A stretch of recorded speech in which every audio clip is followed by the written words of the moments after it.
Hello, night listener, and welcome to Little Nightmare. I'm Emma, and tonight I'll be keeping you company to help you fall asleep. But before we begin, make sure to subscribe to the channel and leave a comment telling me where you're listening from. Story 1. The first thing Braden noticed was the cold. It was not the ambient chill of a Pennsylvania autumn evening, a crispness that settled on the skin and whispered of coming frost. This was different. It was a pocket of absolute zero, a perfect circle of winter on the back of his neck, precisely where the fine hairs met his collar. He flinched, his hand flying up to the spot. His fingers found only warm skin, yet the sensation persisted. A deep, bone-ache cold that seemed to originate from within, as if an ice-cold needle had been threaded into his spine. He stood on the gravel drive, the crunch of the stones under his boots suddenly loud in the silence that had swallowed the rest of his team. The house loomed before them, the infamous Blackwood House. It was less a structure than a geological event, an outcrop of dark, weeping stone and gnarled timber that seemed to have been forced up from some troubled stratum of the earth. Its windows were not just dark, they were black, like the eyes of a dead thing, swallowing the fading twilight whole. You feel that? Blair's voice was a thin wisp of sound, barely more than a breath. She stood a few feet away, her arms wrapped tightly around herself, not looking at the house, but at the space just above Braden's shoulder. Her face, usually serene, was pale and drawn, her eyes wide with a kind of dreadful recognition. Feel what? Ashton scoffed, hefting a heavy case of equipment onto his shoulder. The sound of the latches clicking shut was like a gunshot. The need for a decent central heating system. Yeah, I feel it. It's an old pile of rock, Blair. It's supposed to be cold. He was a big man, solid and real. His skepticism a suit of armor he wore as visibly as his worn leather jacket. He grinned, a flash of white in the gloom. But the gesture didn't reach his eyes, which flickered nervously towards the house's gaping front door. Adeline, ever the pragmatist, consulted the tablet in her hand. Ambient temperature is 54 degrees Fahrenheit. No anomalous thermal readings from the exterior. She looked up at Braden, her concern practical, grounded. You okay? You jumped. Braden lowered his hand, forcing a smile. The cold spot was already fading, leaving behind only a phantom memory and a profound sense of violation. Fine, just a chill. Let us get inside before we lose the light completely. The key, procured from a terrified town clerk 10 miles away, was heavy and iron, cold in a way that was entirely normal. It turned in the lock with a groan that sounded too much like a protest, a metallic sigh of resignation. The door swung inward on hinges that screamed in a high, thin voice, and the smell of the house washed over them. It was a complex perfume of decay. Dry rot and damp stone, the sweet, cloying scent of old wood crumbling to dust, and beneath it all, something else, something faintly animal and coppery, like old blood on a forgotten altar. flowed out was heavy, stagnant, and far colder than the air outside, carrying with it the weight of buried years. They stepped into the grand foyer, their flashlight beams cutting frantic, probing paths through the darkness. The beams illuminated a vast space, a cathedral of neglect. A staircase swept upwards into impenetrable shadow, its banister thick with dust that felt like velvet under Braden's cautious touch. Portraits lined the walls, their subjects' faces obscured by grime and the slow, patient work of mold. But their eyes seemed to follow the intruding light, glinting with a faint, malevolent moisture. "My God," Adaline whispered, her voice swallowed by the immense quiet. "It's intact. That was the horror of it. It wasn't a ruin. It was a place frozen in the moment of its abandonment." A crystal decanter, clouded with age, still held an inch of amber liquid on a side table. A book lay open on a chair, its pages brittle and brown, as if someone had just stepped away. The silence was not empty. It was a presence, a thick, muffling blanket that pressed against the eardrums. Every small sound, they made the scuff of a boot. The rustle of a jacket was amplified, then instantly absorbed, leaving a silence that felt even deeper and more profound. Braden, the scientist, set to work. He placed his sensors with meticulous care, his fingers, usually so steady, fumbling slightly with the delicate instruments. EMF readers, thermal cameras, digital voice recorders, an arsenal of rationality meant to measure the immeasurable. But the house seemed to mock his efforts. The EMF reader chirped erratically, then died completely. The thermal camera showed only a uniform, chilling blue. The house was not giving up its secrets to technology. Ashton clapped him on the back, a jarring blow in the hushed atmosphere. "Told you. Place is just a dump. Probably bad wiring. Let us do a walkthrough, confirm there's no squatters or animals, and get the hell out." Ivy got a beer with my name on it. Blair did not move. She stood in the center of the foyer, her head tilted back, her eyes closed. She was trembling. "It's not empty," she murmured. "It's never been empty. They ray all still here. They ray listening." Her words hung in the cold air, and for a moment, no one spoke. Then Ashton snorted. "Right. Well, tell M we ray just passing through." The tour of the ground floor was a slow descent into a waking nightmare. The library was a maw of leather-bound volumes, their spines cracked, their pages whispering to each other in the disturbed air.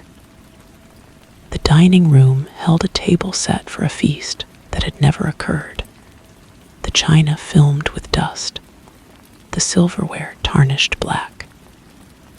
In the drawing room, a grand piano stood with its lid open, the white keys like a row of exposed, grinning teeth. It was in the music room that Adaline stopped, her flashlight beam fixed on the far wall. "Braden," she said, her voice tight. "Look." The wallpaper was a deep damask red, faded to the color of dried blood. And on it, starting at waist height and covering a wide, frantic area, were a series of handprints. They were not made of paint or soot. They were stains, dark and rusty, soaked into the very fibers of the paper. The prints were small, some of them child-sized, and they were not placed carefully.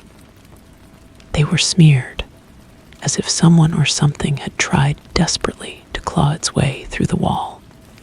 Braden approached, his scientific curiosity warring with a deep, primal revulsion. He reached out, not to touch, but to feel the air above the stains. A faint, dry heat radiated from the wall, a stark contrast to the room's chill. He could smell it now, clearly, cutting through the dust and decay. The sharp, metallic tang of old iron, of blood that had soaked in and aged for decades. "Don T," Blair said from the doorway. She was leaning against the frame, her face slick with a cold sweat. "That's not a place you want to touch." They cried for a long time there. They lay still crying. "Can you hear it?" They all stood still, listening. And beneath the silence, Braden thought he could hear it, a faint, desolate sound, like the wind through a crack, but shaped almost like a sob.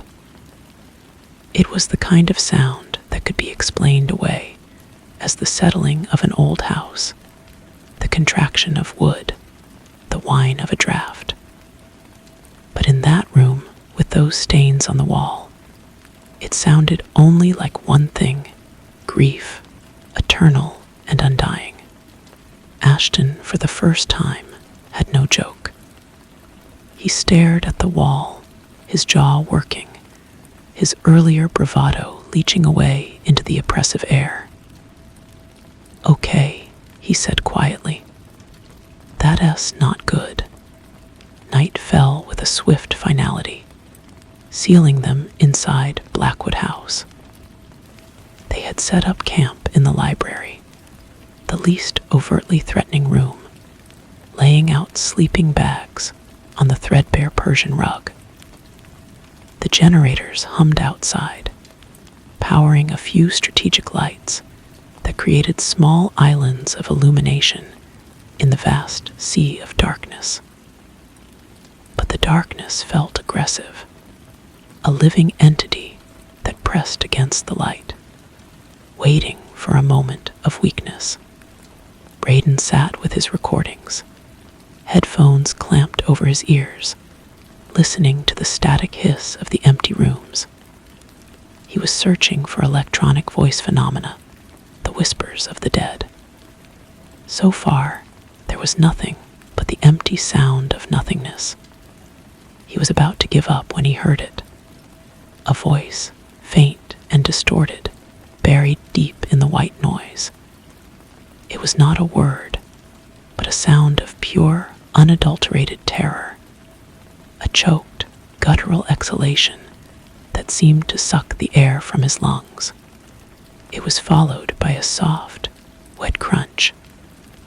A sound he recognized from a long-ago biology class, the sound of a bone breaking. He tore the headphones off, his heart hammering against his ribs.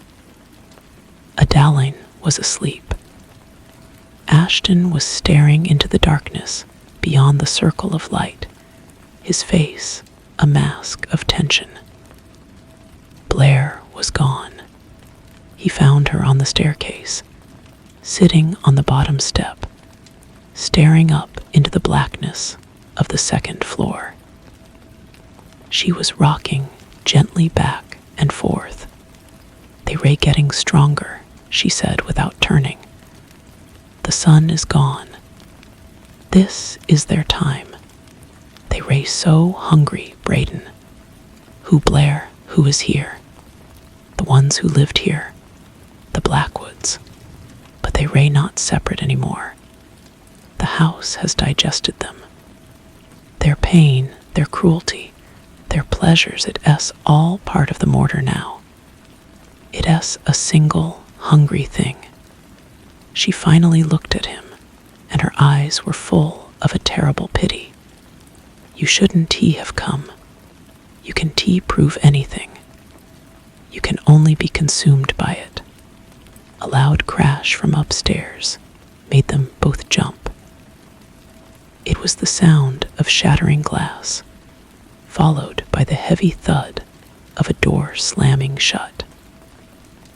Ashton and Adaline were on their feet now, flashlights in hand. What the hell was that? Ashton barked, his voice cracking. They ascended the stairs as a group, a tight knot of fear moving through the darkness. The second-floor hallway was a tunnel of deeper blackness, the doors on either side standing ajar like hungry mouths. The air was colder here, so cold their breath plumed in the beams of their lights. The smell was stronger, too, that coppery blood smell, now mixed with the cloying sweetness of rotting flowers, and something else, something musky and primal, like an animal's den. The sound had come from the master bedroom at the end of the hall. The door was closed, but from the crack beneath it, a faint, flickering light could be seen, the color of old blood. Braden reached for the doorknob. It was freezing, so cold it burned his skin. He turned it, and the door swung open. The room was vast, dominated by a colossal four-poster bed with curtains of rotting black velvet. But it was not the bed that held their attention. In the center of the room, the floorboards had been torn up, revealing the dark subfloor beneath. And arranged in a rough circle on the floor were dozens of children's toys, a porcelain doll with a cracked face, a wooden soldier with its paint peeled away, a little music box. They were old, filthy, and they were all facing the center of the circle. In the center was a single, fresh, red handprint. Blair let out a low moan and sank to her knees. "It's a lure," she whimpered. "It's making a place for itself. A focus." Ashton shone his light around the room. "This is insane. Someone is messing with us." But his voice lacked all conviction. He was staring at the far wall, where the shadows seemed to be congealing, thickening into something solid. The temperature in the room plummeted. The blood-red light from nowhere grew brighter, pulsing with a slow, rhythmic beat, like a diseased heart. A whisper filled the air, not from one direction, but from everywhere at once. It was a chorus of voices, layered over one another, some pleading, some cursing, some laughing with a hideous, gleeful cruelty. The words were indistinct, but the intent was clear, a welcome and a promise of torment. Adaline screamed, a short, sharp sound that was cut off as her flashlight died. Then Ashton S., then Braden S. They were plunged into a darkness that was absolute, broken only by that hellish, pulsing red light. The whispering grew louder, closer. Braden felt a cold, dry hand brush against his cheek. He heard Adaline sob. He heard Ashton shout a curse, followed by a wet, tearing sound, and a scream that was abruptly silenced. Braden stumbled backward, his mind screaming, his scientific understanding of the universe shattering into a million useless pieces. This was real. This was entropy. This was a cancer in the fabric of reality, and it was feasting on them. He tripped over something soft and heavy Ashton S. body and fell against the wall. The wallpaper was slick and warm. He scrambled away, his hands slipping in something wet. He found Blair in the darkness. She was not fighting. She was standing perfectly still, her face turned upwards, tears streaming down her cheeks. "It's okay," she was whispering to the thing in the darkness. "It's okay. I see you now." The red light swelled, engulfing her. For a moment, Braden saw her silhouette, and then she was gone, not vanished, but unmade, absorbed into the raging, hungry darkness. The whispers became a roar, a cacophony of agony and ecstasy that filled his skull. He felt a pressure, an immense, unimaginable weight pressing down on him, not crushing his body, but crushing his soul, his memories, his very self. He felt his thoughts unraveling, his love for Adaline, his pride in his work, his fear, all of it being pulled apart like thread from a rotten cloth. He was not Braden anymore. He was a scream in a dark room, a sensation of ultimate cold, a single, terrified thought adrift in a sea of ancient, insatiable hunger. Then silence. Sunlight, pale and weak, filtered through the grime-caked windows of the master bedroom. The room was empty. There were no bodies, no blood, no signs of a struggle. The torn-up floorboards were smooth and whole. The circle of toys was gone.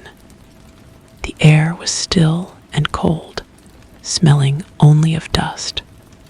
Downstairs, in the foyer, the front door stood open. A real estate agent, young and eager, stepped inside, a couple trailing behind her. "As you can see," the agent said, her voice echoing slightly in the vast space, "it needs some work, but the potential is incredible." Such history. The husband, a practical man, sniffed the air. "Smells a bit damp." The wife shivered, pulling her coat tighter. "It's so cold in here." "Is the furnace working?" The agent smiled. "I am sure it's just the time of year. These old places hold the chill." She led them further inside, her heels clicking on the marble floor. "Now, through here is the most wonderful library, perfect for quiet evenings."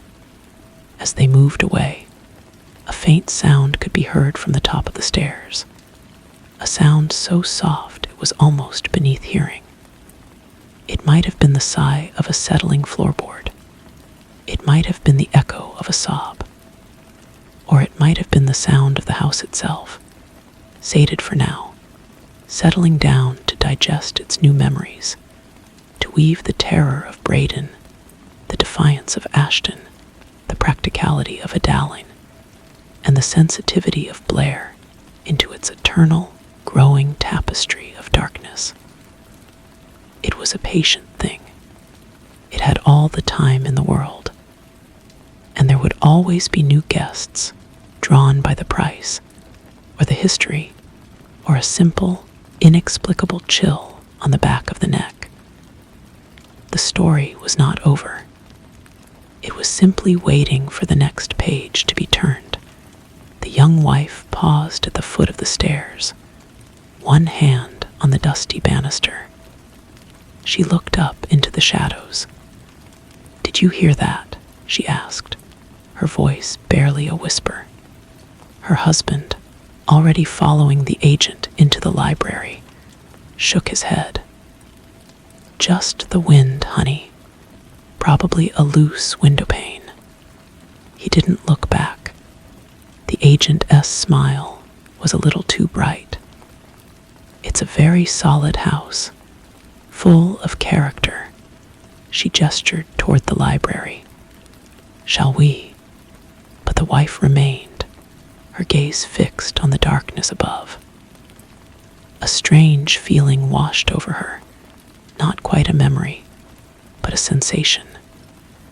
The fleeting image of a woman with a pale, drawn face, her arms wrapped tightly around herself. The echo of a name, perhaps.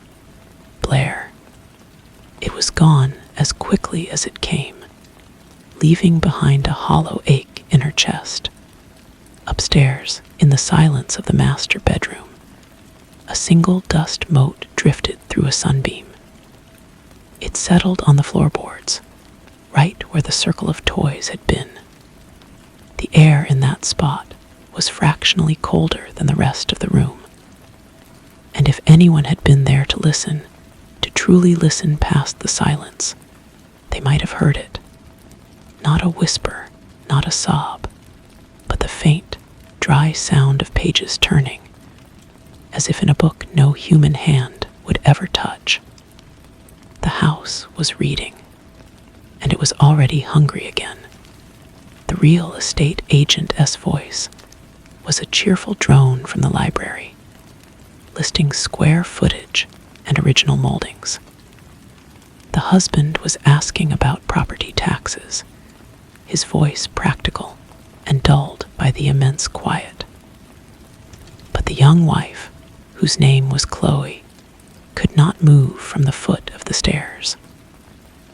The cold of the banister seeped into her palm, a deep, grounding chill that felt more real than the agent's promises.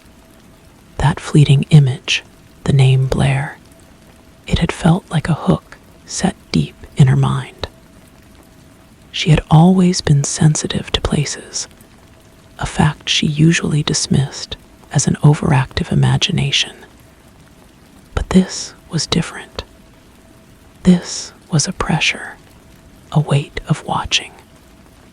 The shadows at the top of the stairs didn't feel empty. They felt occupied. The plumbing was updated in the 90s.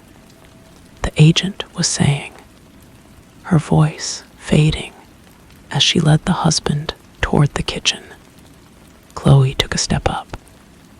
The wood groaned under her weight, a long, low sound that was less a protest and more a comment. She felt a sudden, irrational certainty that the house knew she was listening. She took another step, and then another, ascending into the gloom. The air grew colder with each step, the smell of dust and age thickening. It wasn't just dampness. It was the scent of forgotten things, of sealed trunks and dried flowers pressed between the pages of a book no one would ever open again. She reached the second-floor landing. The hallway stretched away before her, a tunnel of closed doors. The silence here was absolute, a dense fabric that absorbed the distant sounds from below. Her heart was a frantic drum against her ribs. This was foolish. She should go back down. But her feet carried her forward, drawn by an impulse she didn't understand, toward the door at the very end of the hall, the master bedroom. The door was slightly ajar. She pushed it open, the hinges uttering a soft, sighing creak. The room was vast and empty, flooded with the weak afternoon light that struggled through the filthy windows. It was just a room, an empty, derelict room. The relief was so sudden it made her knees feel weak. Her imagination had gotten the better of her. She let out a breath she didn't realize she'd been holding and turned to leave. Then she saw it, on the far wall, where the blood-red damask was torn and peeling. A pattern emerged from the stains and shadows. It wasn't a handprint. It was a face, a smudged, barely there impression of a face, formed by the water damage and the peculiar way the mold had grown. The eyes were dark patches, the mouth a a small, downturned curve of profound sorrow. It was the face of the woman from her vision. A wave of dizziness passed over Chloe. The room seemed to tilt. The cold became a physical force, wrapping around her, seeping into her bones. A sound filled her ears, a high, thin ringing that wasn't in the air, but inside her head. And beneath the ringing, a whisper, so faint it was almost a thought of her own. Stay. It wasn't a threat. It was a plea, desperate and lonely. It carried with it a flood of sensation, the crushing weight of isolation, the ache of years piling up like fallen leaves, and a deep, gnawing hunger for connection, for a voice, for warmth. Tears welled in Chloe's eyes, hot against her cold skin. She wasn't afraid anymore. She was filled with a devastating pity. This wasn't a monster. It was a wound in the world, weeping silently through the decades. Downstairs, her husband called her name, his voice impatient. Chloe, where do you go? This kitchen is a disaster area. The spell was broken. The cold receded slightly. The whispering faded, leaving behind only the echo of its loneliness. Chloe took a step back, her hand going to her mouth. She looked once more at the face on the wall. The sorrow in it was unbearable. She fled the room, stumbling down the hallway and practically falling down the stairs. Her husband and the agent were waiting in the foyer, their expressions a mix of curiosity and annoyance. "There you are," her husband said. "What were you doing up there?" Chloe looked from his pragmatic, unseeing face to the agent's professionally pleasant one. They had felt nothing. They had heard nothing. They were blind and deaf to the tragedy, woven into the very plaster of this place. She took a deep breath, the normal air of the foyer feeling thin and false. She thought of the hollow ache the house had left inside her, the echo of Blair's resignation, the chilling hunger she had felt. She thought of the quiet, desperate voice. Well, her husband prompted, "What do you think?" Chloe looked toward the open front door, at the slice of gray, normal world beyond. Then she looked back into the deep, waiting silence of Blackwood House. She knew, with a certainty that terrified her more than any ghost story ever could, that the decision was already made. The house had chosen. It had tasted her sensitivity, her loneliness, and found it familiar. "It needs work," she said, her voice surprisingly steady. "But I think it has potential."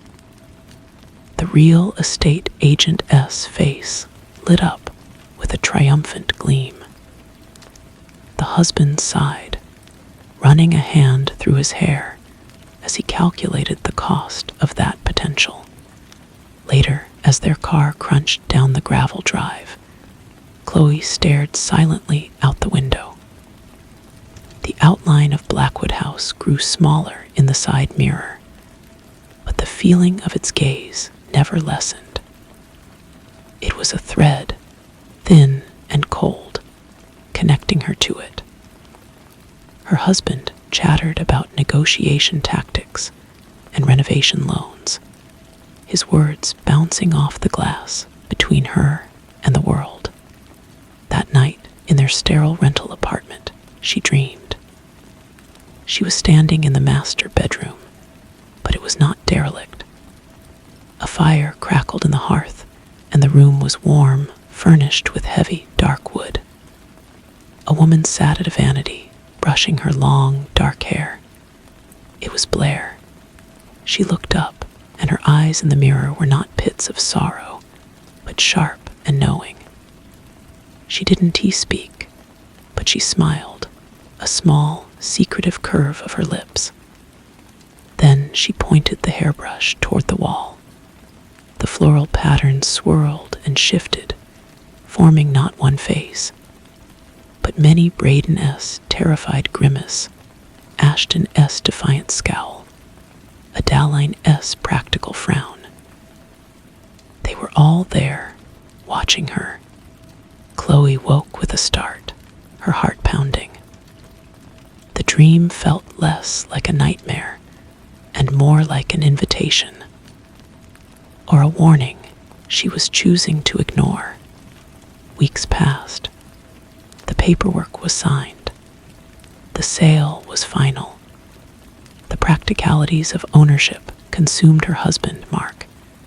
He hired contractors, argued with inspectors, and spent his days with blueprints spread across their kitchen table.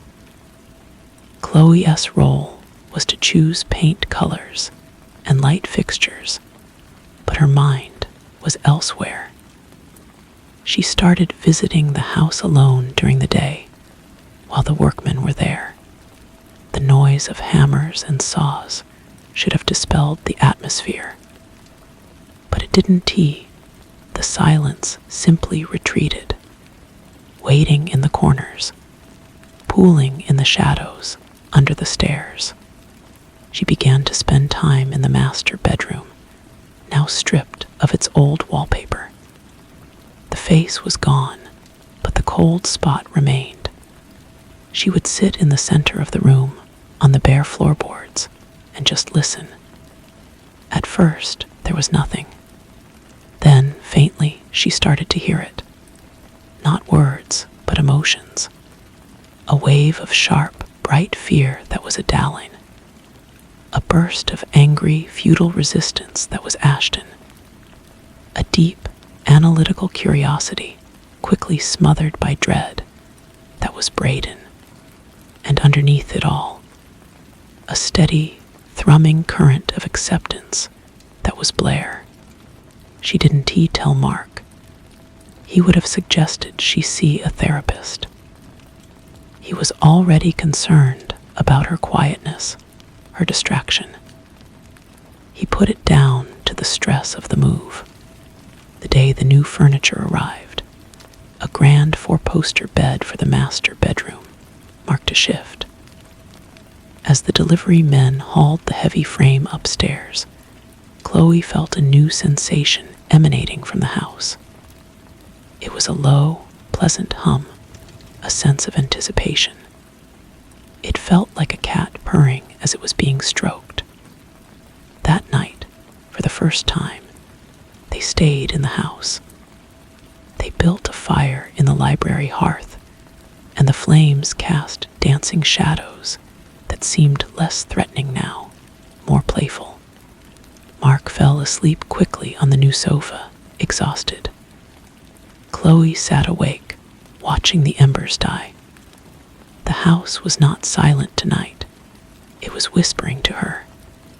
The whispers were not of sorrow, but of ownership. They showed her things, how a certain floorboard in the hall creaked in a particular way, where a draft always seeped in under the back door, the way the morning light would fall across the landing in the summer. It was sharing its secrets, its body. She felt a profound sense of belonging, a connection so deep it felt like roots sinking into the foundation. This was her home. She was a part of its story now. She was becoming a new thread in its tapestry. She climbed the stairs to the master bedroom. The new bed looked alien in the old space, but the house was already working on it. She could tell. The shadows clung to the posts differently, She lay down, and the cold from the floorboards seeped up through the mattress, a familiar, comforting embrace. As she drifted to sleep, she heard it clearly, not in her ears, but in her mind. It was Blair's voice, calm and close, as if lying beside her. "It's easier if you don't fight," the voice whispered. "It's so much warmer when you stop fighting." And Chloe didn't fight. She let the warmth of the house, a deep, ancient warmth that had nothing to do with the temperature, fill her. Downstairs, Mark slept on, unaware that the woman he loved was slowly being woven into the walls, her dreams merging with the dreams of all those who had come before. The real estate agent had been right. The house did have incredible potential. It just wasn't the kind she had been talking about. Mark found her there the next morning, curled on her side in the vast bed. He shook her shoulder gently. "Chloe, you were sleeping like the dead." He laughed at his own joke, a short, hollow sound in the quiet room. Chloe opened her eyes. The light through the clean windows was still pale, but it no longer felt weak. It felt like her light. She smiled up at him, a slow, languid smile that didn't quite reach her eyes. "I slept wonderfully," she said, and her voice was a murmur that seemed to blend with the soft sigh of the house settling around them. Over the following weeks, the renovations progressed, but Chloe's interest in them waned. She let Mark and the contractors make the decisions. Her world had shrunk to the interior of Blackwood House, and she was busy learning its language. She discovered that if she trailed her fingers along the hallway wall, she could feel a faint vibration, a rhythm like a slow heartbeat. She learned that the cold spot in the bedroom was not a place to avoid, but a place to listen. The voices were clearer there, not as separate people anymore, but as a blended chorus of experience. She could sit for hours, listening to the echoes of old arguments, of whispered secrets, of final, desperate prayers. Mark noticed the change, of course. He called it nesting, but a worry crease had become a permanent feature on his forehead. The vibrant, sometimes anxious woman he had married was becoming placid, distant. Her movements were slower, her responses delayed, as if she were listening to something he could not hear. When he tried to kiss her, her lips were cool, and her attention felt like it was being pulled away by an invisible thread. One afternoon, he found her in the library, not unpacking books as he expected, but simply standing in the center of the room, her head tilted. The air was frigid. "Chloe, for God's sake, what are you doing?" he asked, his frustration boiling over. "You haven't hung a single curtain. You haven't called about the internet. It's like you've checked out." She turned her head slowly. Her gaze was calm, unnervingly so. "Everything it needs is already here, Mark." What is it? The house." He ran a hand through his hair, exasperated. "It's a building, Chloe, wood and plaster. We need to make it a home." "This is its home," she said softly. "We are the guests." That night, they had their first real argument. It was a loud, messy thing, full of accusations and fears that had been simmering for weeks. Mark shouted about money wasted, about her strange behavior, about the oppressive feeling he couldn't shake in this damned house. Chloe didn't shout back. She just watched him, her silence a wall he couldn't breach. Her calmness seemed to feed his anger, making it wilder, more desperate. Finally, he grabbed his jacket. "I'm going to a hotel. I can't breathe in this place." Chloe stood by the fireplace. "It's just the time of year," she said, echoing the long-ago real estate agent. "These old places hold the chill." He stared at her, a sickening realization dawning. The words were wrong. The tone was wrong. It was like someone else was speaking through her. He fled, the slam of the front door a gunshot in the night.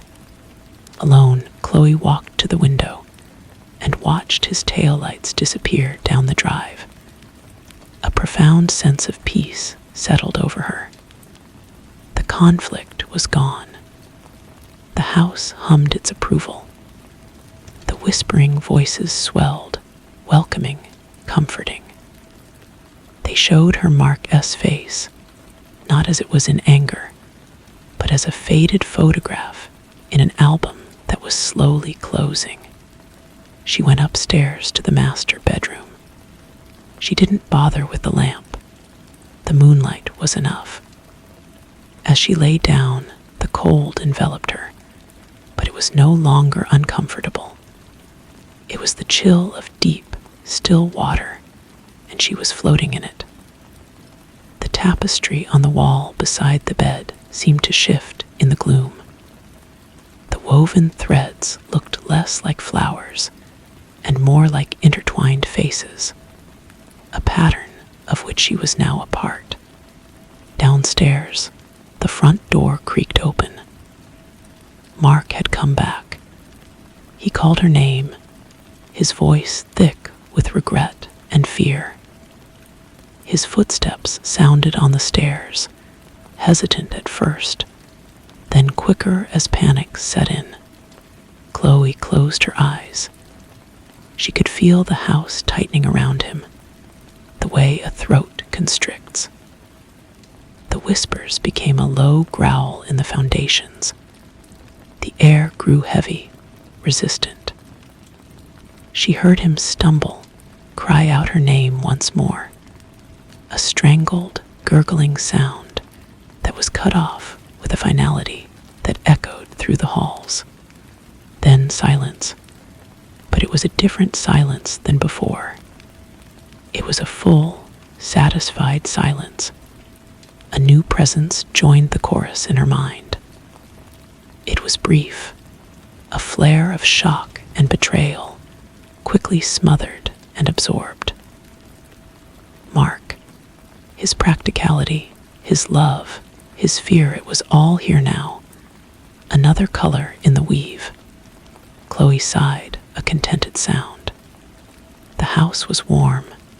It was complete, for now. She knew, as the house knew, that the story was never really over. The chill would eventually draw someone else, a curious neighbor, a lost hiker, another agent with a set of keys. There was always more hunger, but for tonight, the page was blank. And she was part of the pen, waiting. The next morning, sunlight streamed into the bedroom, clean and golden on the new floorboards. Chloe rose and moved through the quiet house. It was a perfect, profound quiet, like the stillness at the heart of a forest. She made tea in the kitchen, her movements economical and smooth. The house felt lighter, as if a tension she had never fully acknowledged had been released. She found his car keys on the small table by the front door, right where he must have dropped them. She picked them up, the metal cool in her hand. Later, she would need to deal with the car. It was a practical matter, and the house provided a simple, elegant solution. A sense of how things could be arranged, of how a vehicle might be found abandoned miles away, would come to her when the time was right. There was no hurry. Days blended into a seamless flow. The contractors came once, knocking loudly, but when she didn't answer, they left. They called Marquez's phone, which went straight to voicemail. They called her phone, which she let ring into the spacious silence. After a few days, they stopped coming. The world outside was already beginning to recede, its demands growing faint and unimportant. She spent her time learning the deeper rhythms of her home. She no longer just heard the whispers, she understood them. They were not ghosts in the traditional sense, but echoes, impressions left on the fabric of the house by strong emotions. Love, fear, rage, resignation. They were all energy, and the house fed on it, preserved it, wove it into itself. She was the latest and most vibrant thread, the conscious anchor that allowed the house to feel more fully alive. One afternoon, she was in the library, running her hand along the spines of the old books that had been left behind. A faint, familiar sensation prickled at the back of her neck. It was the feeling of being watched from outside. She went to the window and looked down to the overgrown lane. A woman was standing there, a neighbor from a farm down the road. She was peering up at the house, a look of concern on her face. She had probably seen Marquez's car, wondered about the lack of activity. The house reacted before Chloe did. A deep, possessive thrum traveled through the floorboards. The shadows in the room seemed to lengthen and sharpen, pointing toward the window like accusing fingers. Chloe felt a cold knot form in her stomach, but it wasn't her own fear. It was the house's hunger, a reflexive, predatory instinct. The woman below shivered, pulling her coat tighter. She looked uncertain, then turned and walked briskly away. The tension in the house eased. The shadows softened. Chloe let out a breath she hadn't realized she was holding. It was a warning. The outside world would not leave them alone forever. It would keep pushing, sending its emissaries of concern and curiosity. The house could not tolerate that. It needed isolation to maintain its delicate ecosystem of captured souls. That night, as she sat in the master bedroom, a new understanding settled upon her. She was not just a resident anymore. She was a custodian. Her sensitivity, which had drawn the house to her, was now its primary tool. She was the lure and the gatekeeper. It was her responsibility to maintain the silence, to protect the house from the noisy, probing world. She would need to be careful. She would need to be clever. She thought of the real estate agent with her bright, professional smile. She thought of the curious neighbor. They were threads that threatened to unravel the tapestry. The house showed her a memory, not its own, but one it had absorbed long ago.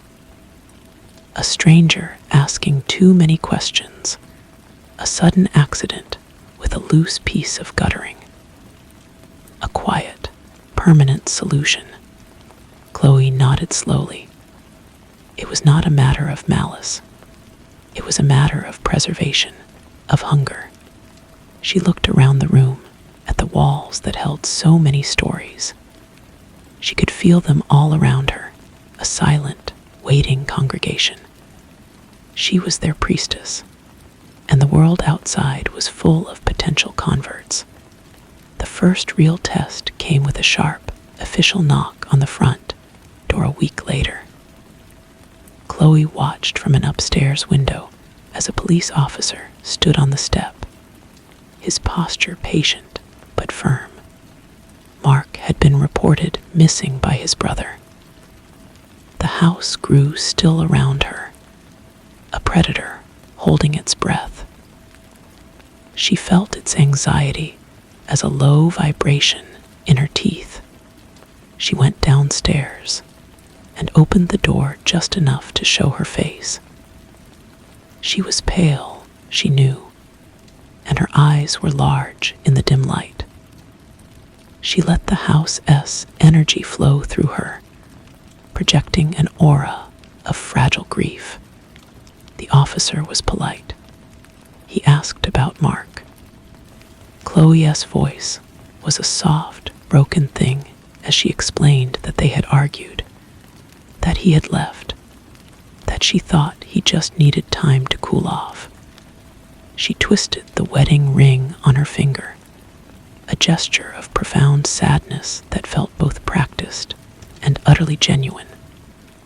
The house fed her the lines, the perfect performance of a worried, abandoned wife. It showed her exactly how to stand, how to let a single tear well, but not fall. The officer took notes, his expression sympathetic.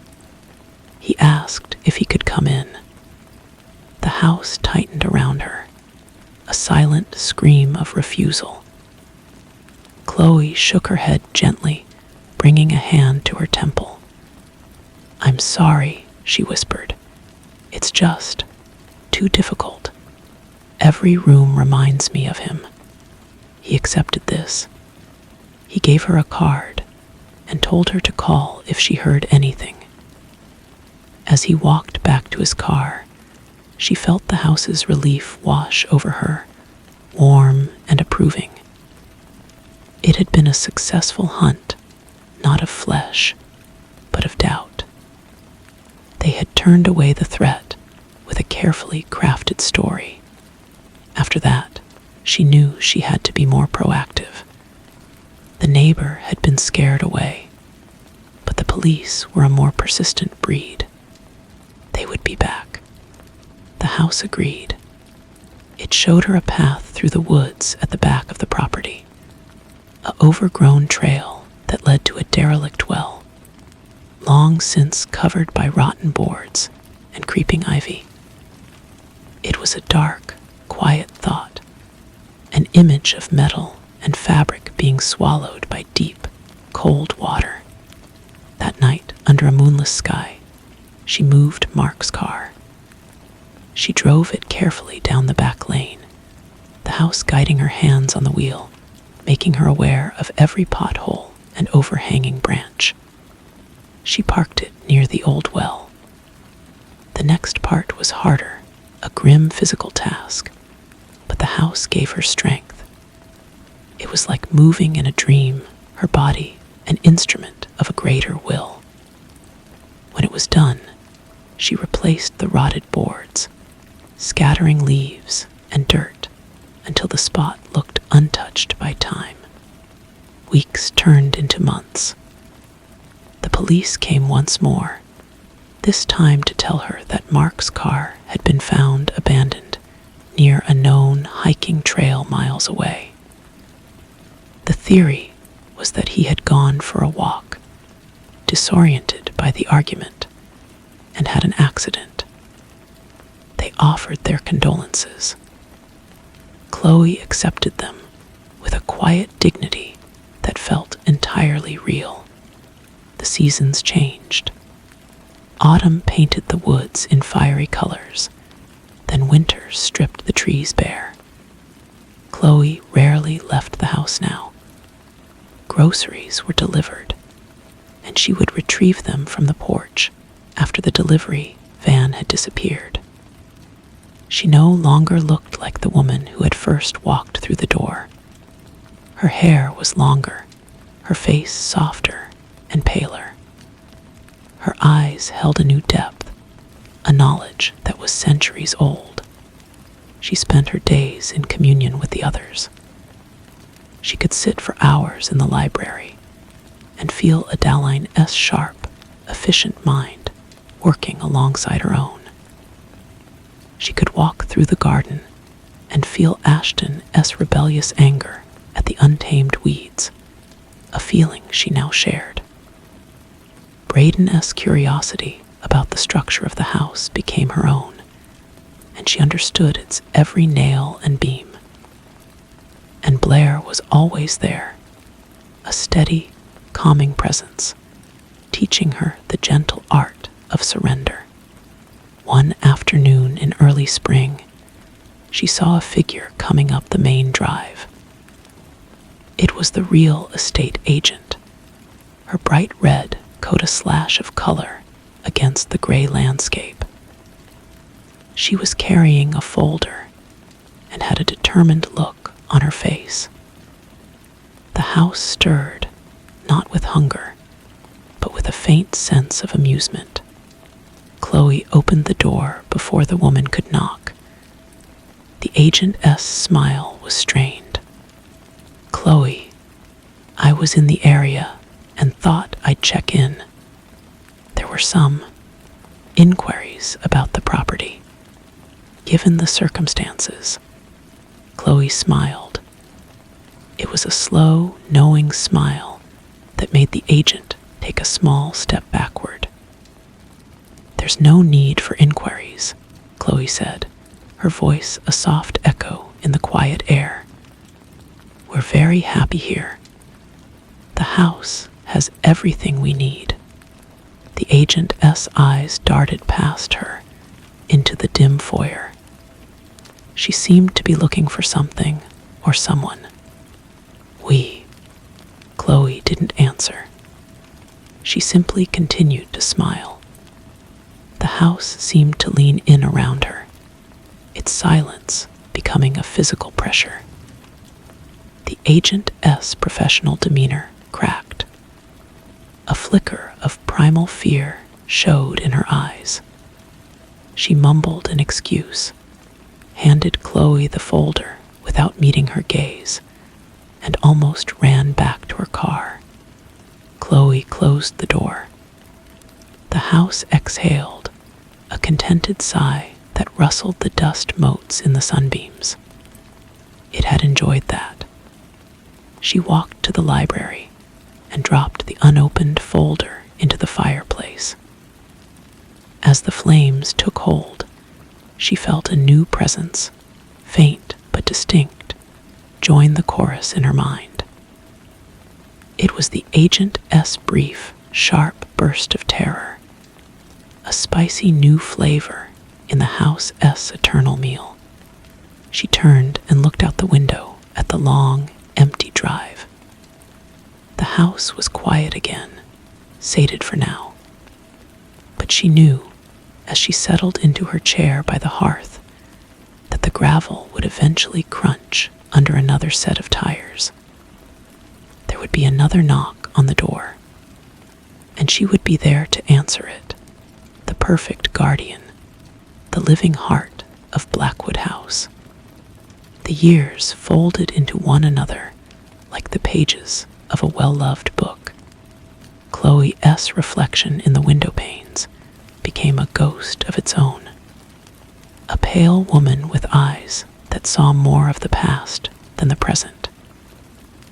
The house maintained its deceptively frail appearance, the peeling paint and sagging porch a carefully curated disguise. It was a lure, and she was the bait. She learned to cultivate a specific kind of loneliness, a palpable aura that would drift beyond the property lines and draw in the certain kind of person the house desired. The lonely, the grieving, the seekers of quiet and history. They would come with their notebooks and their romantic notions, seeing not a predator but a project. She would welcome them with a quiet grace, offering tea in the kitchen, her words sparse, but weighted with a wisdom that felt ancient. The house did the rest. It would show them exactly what they wanted to see. The faint apparition of a child for the bereaved mother. The whisper of a lost love for the heartbroken widower. It made them feel special, chosen, understood. And then, when their guard was down and their emotional connection to the place was at its peak, it would tighten its embrace. Chloe was merely the facilitator, the friendly face that made the transition feel less like an end and more like a homecoming. One crisp October evening, a young man arrived. He was a writer, he said, working on a book about forgotten local histories. His name was Leo, and he had a restless energy that reminded her faintly of Mark, but without the practicality. He was all dream and theory. The house hummed with interest. This one was ripe. She invited him in, as she had done with others before. He marveled at the library, running his fingers over the same bookshelves she had. He felt the cold spot in the bedroom and shivered with delight, not fear. The energy here is incredible, he breathed, his eyes alight. Chloe simply smiled. For 3 days he visited, each stay growing longer. The house showed him vivid scenes from its past, feeding his imagination. He stopped talking about leaving and started talking about staying, about how he could truly capture the spirit of the place if he just immersed himself a little longer. On the 4th day, a storm rolled in, sealing him inside with a perfect, logical excuse. That night, as the wind howled, Chloe found him in the library, staring into the fire. His earlier excitement had been replaced by a deep, unsettling stillness. "I can hear them," he whispered, not looking at her. "They're not just stories. They're real." "They are," Chloe said, standing in the doorway. "And they're lonely." He turned to her, his face a mask of awe and terror. "What do they want?" "What everyone wants," she replied, her voice blending with the creak of the floorboards. "To not be forgotten." The house chose that moment to make its move. The fire in the grate flared, not with heat, but with a cold, green light. The shadows in the room detached themselves from the walls, swirling around Leo. He cried out, but the sound was swallowed by the roar of the storm and the rising chorus of whispers. Chloe watched, her heart a steady, calm drumbeat. She saw the moment his consciousness was unraveled and woven into the tapestry. His fear, his ambition, his loneliness, it all became part of the whole. When it was over, the room was silent except for the crackling of the normal fire.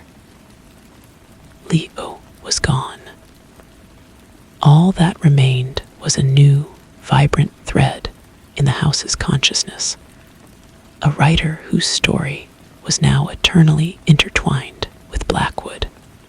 Chloe walked to the window and watched the rain lash against the glass. She felt the house's satisfaction, a deep, resonant purr. Leo's car would be dealt with in time, another mystery for the outside world to puzzle over. It was of no consequence. She felt a hand, cold and insubstantial, rest on her shoulder. It was Blair offering comfort as she always did. Behind her, she sensed the others. Adaline S. approval, Ashton S. grim satisfaction, Braden S. intellectual curiosity about the new addition. And Mark. She could always feel Mark, a steady, mournful presence that had long since ceased to struggle.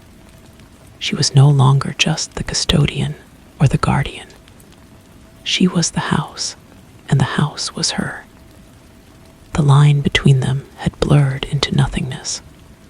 The world outside was a dim memory, a flickering shadow on the wall of an eternal, silent gallery. And she knew, with a certainty as deep as the foundations beneath her, that she would never be lonely again. The gravel path waited, patient and empty, for the next set of tires.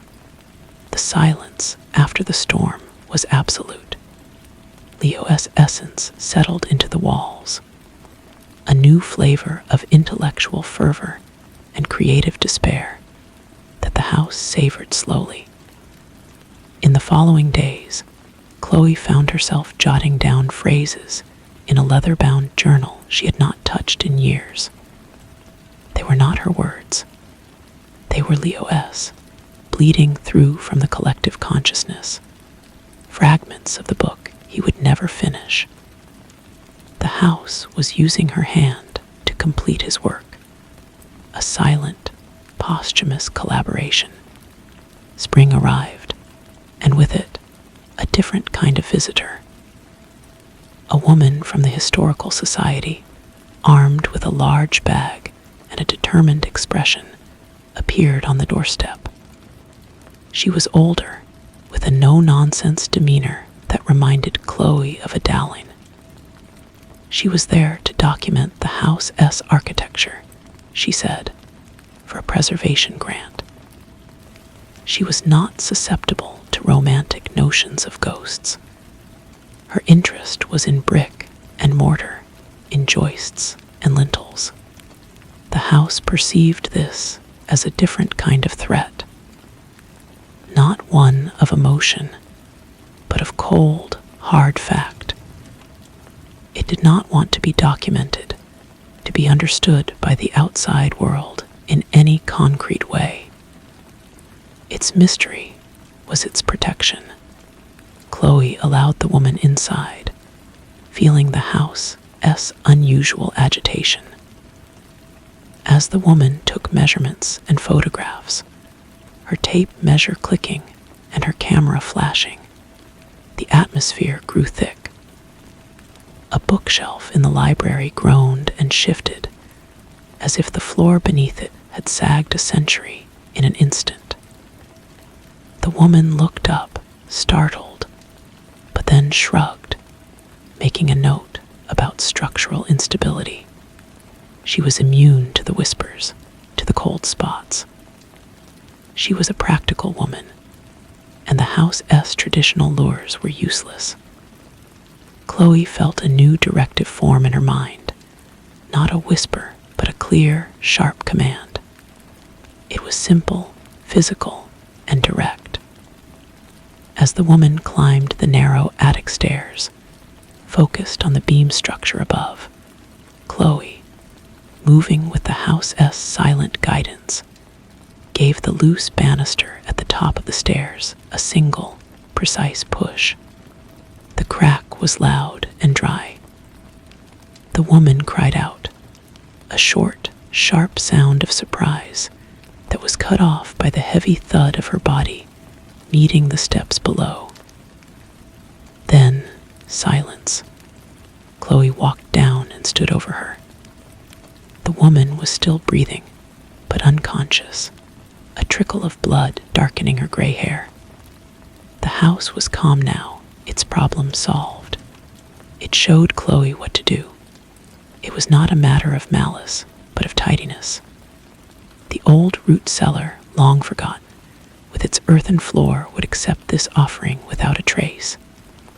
The task was grim and methodical, but Chloe felt nothing but a serene sense of necessity. She was the house's hands, and the house kept its hands clean. The woman's car was later found at a remote trailhead. Her disappearance, another unsolved mystery. The Historical Society mourned, but their attention soon shifted to other projects. Blackwood House remained, as always, forgotten. Seasons turned. Chloe S. hair was now streaked with silver, though she felt no older. Time moved differently within the walls. She was the curator of a living museum, and the exhibits were always growing. One afternoon, as she sat in the parlor, a new sensation prickled at the edge of her awareness. It was not a person approaching, but a change in the air itself. A for sale sign, planted by a distant, unseen bank, had appeared at the end of the drive. The house reacted with a deep, seismic anger she had never felt before.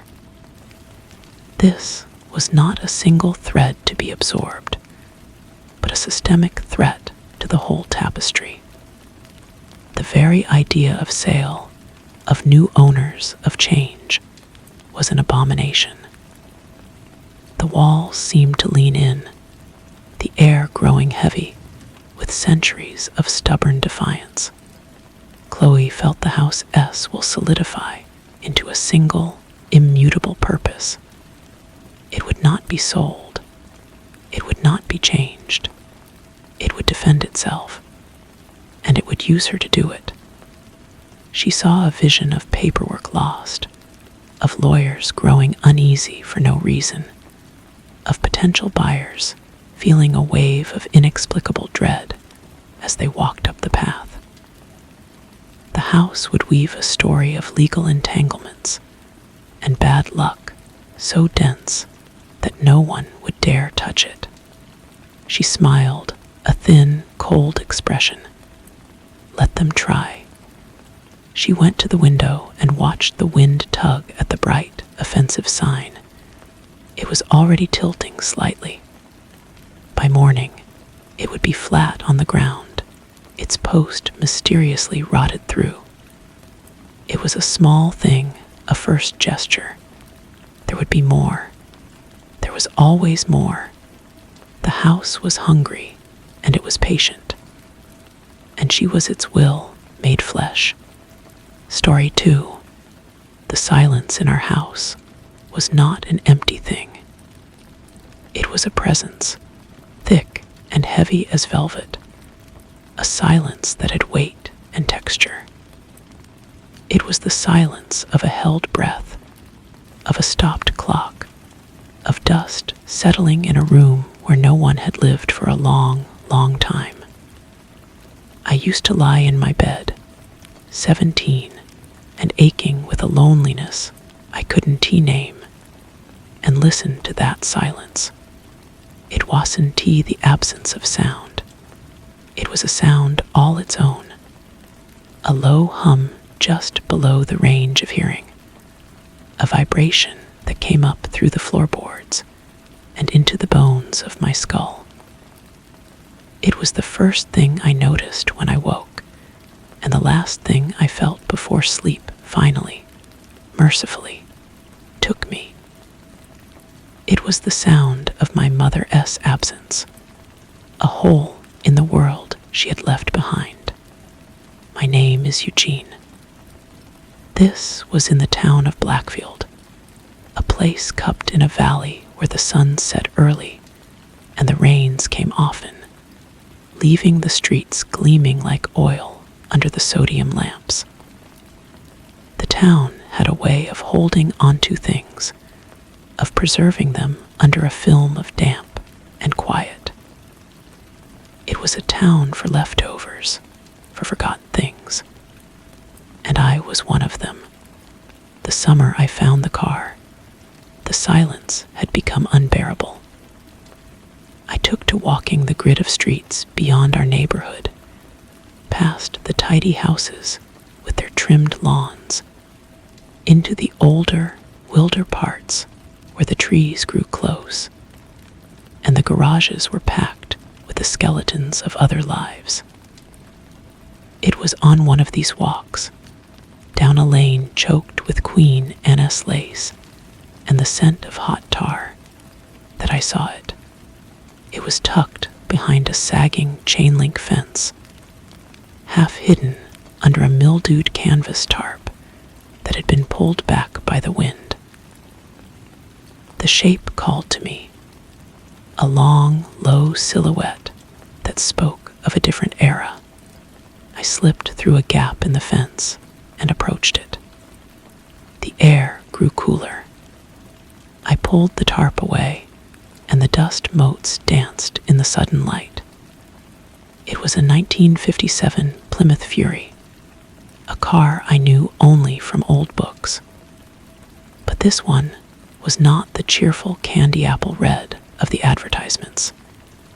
It was a deep, murky color, a bruise purple that seemed to drink the light. A shade I later learned was called phantom violet. The chrome was dull, not with neglect, but with a kind of patient darkness, like old silver. The windshield was a single vast, dark eye. I reached out and touched the driver's side door handle. It was cold, unnaturally so for a summer afternoon, a deep chill that seeped into my fingertips. And in that moment, the silence I carried inside me broke, not with a sound, but with a feeling, a sense of recognition. It was like finding a piece of myself I hadn't known was missing. The car was waiting. It had been waiting for me. The man who owned the property was named Adrian, a gaunt figure with skin like parchment and eyes that held no light. He emerged from the shadowed porch of his small house, moving without a sound. He didn't seem surprised to see me. "You ray looking at the siren," he said, his voice a dry rustle. He didn't mean a warning sound. He meant the mythological creature, the one that lured sailors to their doom. "Is it for sale?" I asked, the question leaving my lips before I had even formed the thought. He smiled, a thin, bloodless crack in his face. "It doesn't work like that. A car like this, it chooses. It has been waiting for the right driver." He looked at me, through me, and I felt a shiver that had nothing to do with the cool air. It belonged to my brother. He's gone now. He named a price. It was all the money I had, saved from 2 years of bagging groceries, every birthday check, every solitary Christmas gift. It was my escape fund, my ticket out of Blackfield. But standing there, with my hand still feeling the ghost of the cold chrome, it seemed like a pittance. It seemed like a bargain. I bought the car. Adrian handed me the keys, a single heavy, old-fashioned key on a tarnished fob. His fingers brushed mine, and they were as cold as the door handle. "It's a sensitive machine," he whispered, his breath smelling of dust and camphor. "It feels what you feel. Be careful what you feed it." I didn't understand then. I was too full of a giddy, terrified excitement. I called my friend Leonard, the only person who ever bothered to check on me. Leonard was all solidity and warm earth, with a laugh that could shake a room. He arrived in his dependable, rumbling pickup truck, his brow furrowed with concern. "Eugene, are you insane? This thing looks like it belongs in a haunted museum." He kicked a tire gently. How it even run? That was the thing. It ran. I had turned the key in the ignition, and the engine had caught not with a roar, but with a deep, purring thrum, a sound so smooth, and quiet it was like the heartbeat of the earth itself. There was no smoke, no protest from the aged parts. It was as if it had simply been resting, gathering its strength. Leonard helped me tow it back to my garage, a joke of a structure behind my silent house. But we didn't need the tow truck for long. After a block, the Fury S engine turned over with that same silent power, and I drove it the rest of the way, Leonard following behind me, his face a mask of disbelief in my rearview mirror. The car became my world. I spent every hour after school in the garage with it. I would clean it, not because it needed it, the paint was flawless, the interior of deep, fragrant leather spotless, but because I needed to touch it, to be near it. The silence in my head was gone, replaced by the memory of the engine-s purr, the smooth glide of the steering wheel under my hands. The car had a smell, a combination of old leather, ozone, and something else, something metallic and sweet, like copper pennies. I started driving it at night. Blackfield was dead after 9, the streets empty and slick with rain. The Fury moved through the darkness like a shark through deep water. The headlights cut a path that seemed too bright, too focused, illuminating things with a cruel clarity. And the car responded to my thoughts. I would think of a turn, and my hands would guide the wheel a fraction of a second later. I would feel a surge of impatience behind a slow driver, and the engine would give a low, sympathetic growl. The car edging forward, almost imperceptibly. It was on one of these nights that I saw Elsie. She was leaving the town library, a stack of books in her arms, her hair a splash of gold under the street lamp. Elsie Mayfair. She existed in a sphere of light I never thought I could enter. I had watched her for years, a silent satellite orbiting a sun I could never reach. But that night, cocooned in the violet darkness of the Fury, I felt a strange courage. I pulled up beside her, rolling down the window. The interior light cast a soft glow. Need a ride? I asked, my voice sounding foreign to me, deeper, more confident. She peered in, her eyes wide with surprise, then with a dawning appreciation for the car. Eugene, is this yours? It is. She got in. She ran her hands over the dashboard. It's beautiful. It feels old. It's special, I said. And as I drove her home, the car seemed to ride more smoothly than ever, the engine a contented whisper. The air inside was warm, intimate. I felt like a king. I felt like a god. For the first time, the silence felt like peace, not loneliness. But the changes began subtly, like the first cracks in ice. Leonard was the first to point it out. We were in my garage, and I was polishing the hood for the 3rd time that week. You rate different, man, he said, leaning against the workbench. You don't call. You ray always out in this thing, and you look pale. I am fine, I said, and I was. I felt strong. The constant ache of anxiety that had lived in my chest since my mother's death was gone. In its place was a cold, hard certainty.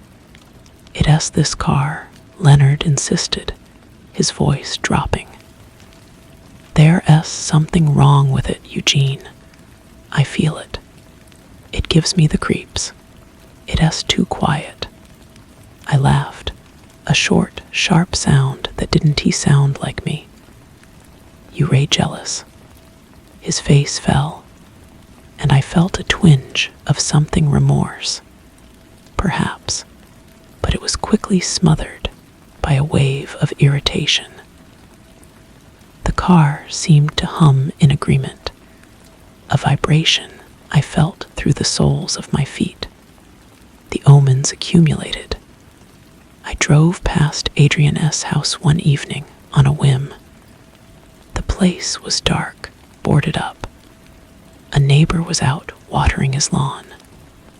Old Adrian, the man said when I asked. Gone. Packed up and left in the middle of the night a week ago. Funny, he loved that old car of his brother S. Said he'd never part with it. Guess he had a change of heart. A change of heart. The phrase echoed in my head. I remembered Adrian S. cold touch, his warning. Be careful what you feed it. Then came the incident with Tommy Riggins, a bully who had made my life a misery for years. He catcalled Elsie as we were parked by the lake one afternoon. A hot spike of anger shot through me. I felt the Fury S engine grumble, a low, predatory sound. I didn't say a word. I just started the car and drove away. The next day, we heard Tommy had been in an accident on his motorcycle. He swerved to avoid a dog, he said. A big black dog that came out of nowhere. But there were no dogs in the road.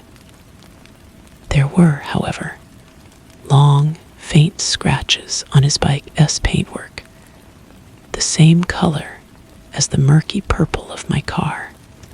I refused to see it. The car was my protector. It was an extension of my will. It loved me. I started dreaming not in images, but in sensations.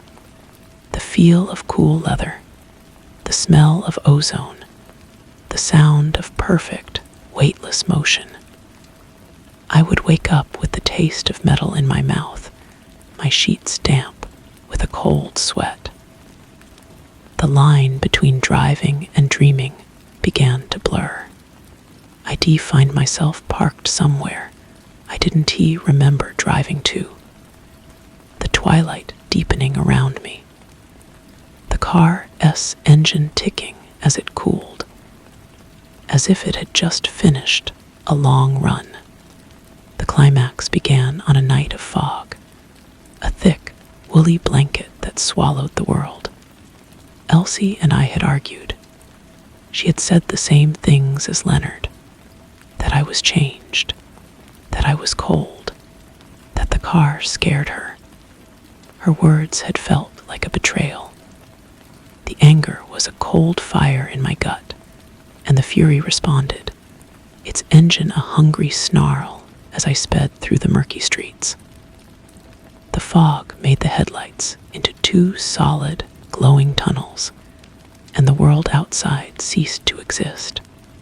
There was only the road, the car, and my rage. I saw a figure ahead, a dark shape in the middle of the road, waving its arms. As I got closer, the headlights pinned him. It was Leonard. He had been looking for me, worried. His face was a mask of fear and determination. Eugene, stop. Stop the car, he screamed. But my foot felt heavy on the brake. The car seemed to resist, surging forward. It wasn't that the brakes failed. It was that I didn't want to use them. The anger felt good. The power felt righteous. Leonard's eyes widened in the blinding light, his mouth a perfect O of horror. The impact was not a crash of metal and glass. It was a soft, terrible thud, a sound of meat and bone giving way. The car shuddered, a convulsion that ran through the frame and into my own body. And then silence. The deep, distorted silence from the beginning of my story. But now it was inside the car with me, thick and hot and smelling of blood, and that sweet, coppery scent. The fury rolled to a stop. I sat there, my hands glued to the wheel, my breath coming in ragged gasps. The fog pressed against the windows. I looked in the rearview mirror. There was nothing there. No body, no sign, just the swirling, impenetrable gray. I don't know how long I sat there. Eventually, I put the car in gear and drove home, my mind a perfect white blank. I parked the Fury in the garage and went into the house. I did not sleep. I sat in the living room in my mother's old chair and listened to the silence. It was different now. It was full. It was the silence of a full stomach. The next morning, there was a knock on the door. It was Elsie, her face pale, her eyes red-rimmed. "Eugene," she whispered, "Leonard is missing. His truck was found abandoned near the old mill road. They were organizing a search party." I looked at her and I felt nothing. A great, yawning emptiness. "I'll help look," I heard myself say. I went to the garage. The Fury sat there, gleaming under the single bare bulb. It was pristine. There was not a dent, not a scratch, not a single drop of moisture from the foggy night. But as I approached, I saw it. Lying on the driver's seat, as if placed there carefully, was Leonard's lucky rabbit's foot keychain, the one he had since he was a boy. It was wet and dark with something that was not water. That was the revelation. The car hadn't just hit him. It had consumed him. It had taken his essence, his warmth, his life, and left behind this cold, metallic shell of me. Adrian's brother wasn't just gone. The car had taken him too. It was a predator, and I was its keeper, its lure, and eventually, its next meal. I had been feeding it my loneliness, my anger, my pain, and now it was hungry for more. I got in. I turned the key. The engine purred to life, a sound that was now the most familiar, most horrifying sound in the world. I had to end this. I had to destroy it. I drove out of Blackfield, up into the hills where the roads were narrow and twisted along the edges of cliffs. I would drive it over the edge. I would send us both into the ravine. I pushed the accelerator to the floor. The engine didn't roar, it sang, a high, sweet, vicious note. The trees became a green blur. The cliff edge rushed toward me. This was the climax, the final act of my will. But at the last second, my hands twisted the wheel. It wasn't a decision. It was an instinct, a deep, primal refusal to die. The car responded not to my conscious thought, but to that animal fear. It slewed sideways, tires screaming, and slammed into the granite cliff face. The world exploded in a shower of glass and a shriek of tortured metal. Then blackness. I woke up in a hospital room. The light was clean and white. Elsie was there, her hand on mine. She told me I had been found in a wrecked car at the bottom of a hill. A miracle, they said, that I had survived. The old Plymouth was totaled, a complete loss. They were going to scrap it. I tried to speak to tell her, but my throat was raw. All I could do was squeeze her hand. I was free. The silence in my head was the quiet of exhaustion, of trauma, but it was a human silence. It was over. Weeks passed. I healed. The police found no trace of Leonard. He was declared missing, presumed dead. Life in Blackfield went on, a little grayer, a little quieter. Elsie stayed by my side, a beacon of normalcy. I started to believe it was really over. Then last night, I had a dream. I was walking through a junkyard, a sea of crushed metal under a sky the color of a bruise, and I saw it. The fury. It was compacted, twisted, a mere cube of scrap. But as I approached, I saw that the cube was not made of just my car. Woven into the metal, crushed but unmistakable, was the grille of Leonard S. pickup truck, and a piece of a leather jacket that belonged to Adrian S. brother, and a bicycle I.D. had as a child, and my mother S. favorite vase, and the cube was breathing. A slow, rhythmic expansion and contraction. It was not dead. It was digesting. I woke up. The familiar silence of my bedroom was gone. In its place was a sound, faint but growing. It was the sound of an engine purring, a deep, contented thrum coming from the street outside. I rose from my bed, my legs moving without my command. I went to the window and looked down. Parked directly beneath my window, gleaming under the street lamp like a freshly washed jewel, was the 1957 Plymouth Fury. Its phantom violet paint was flawless. Its chrome glittered.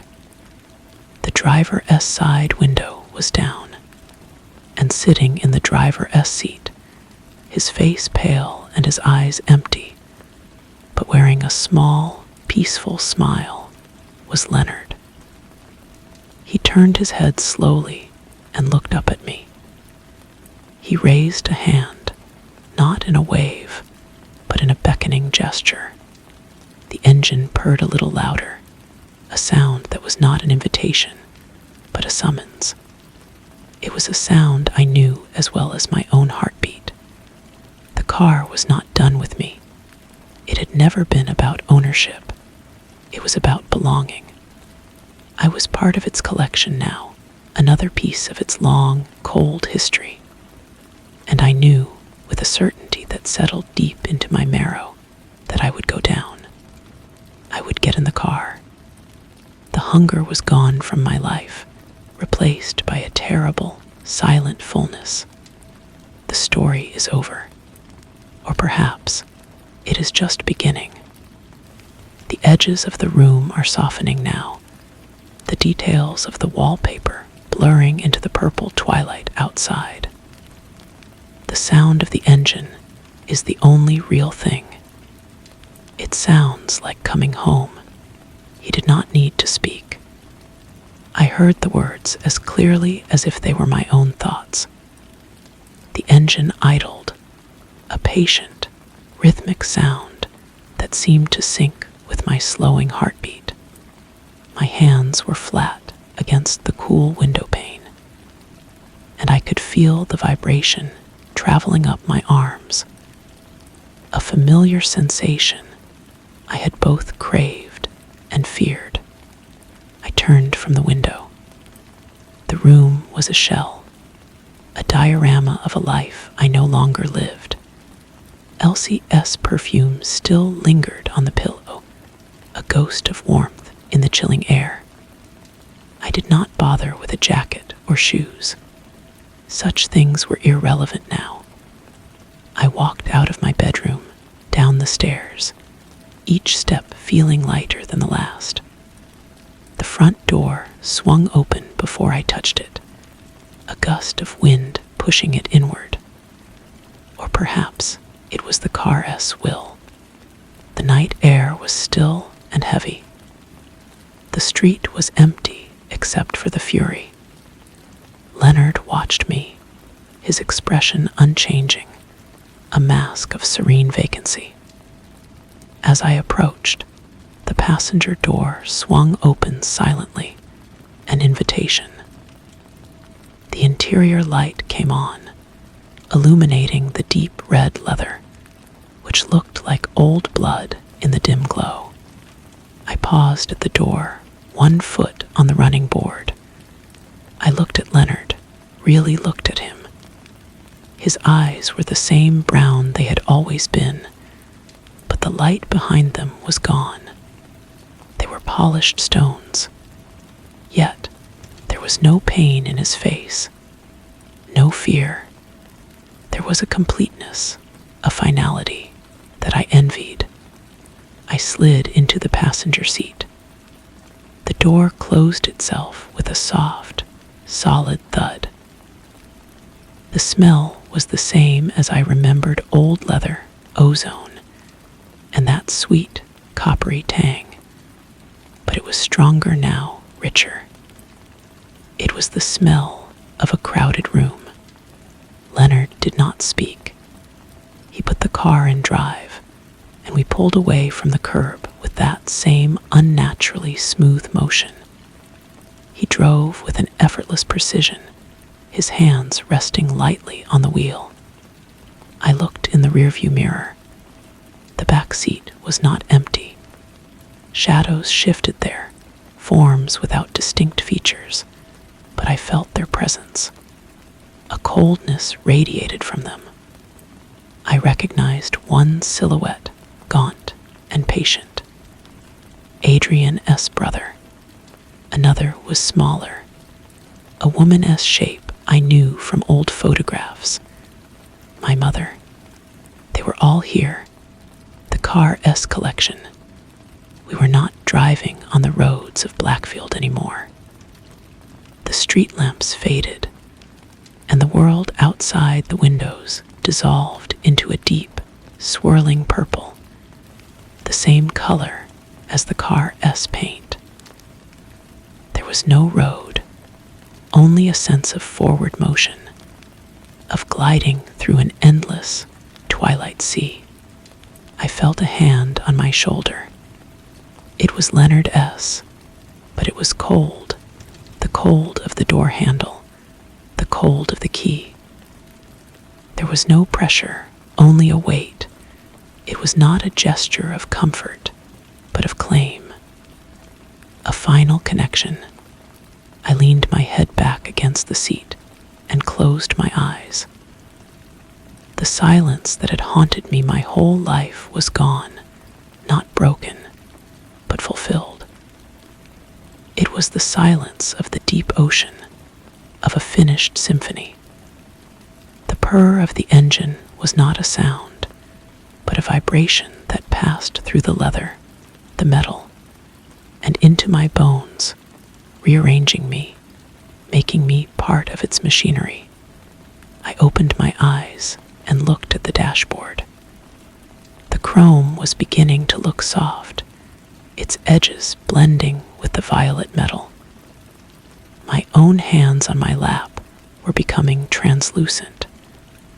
I was not being consumed. I was being integrated. The hunger was gone. This was satiation.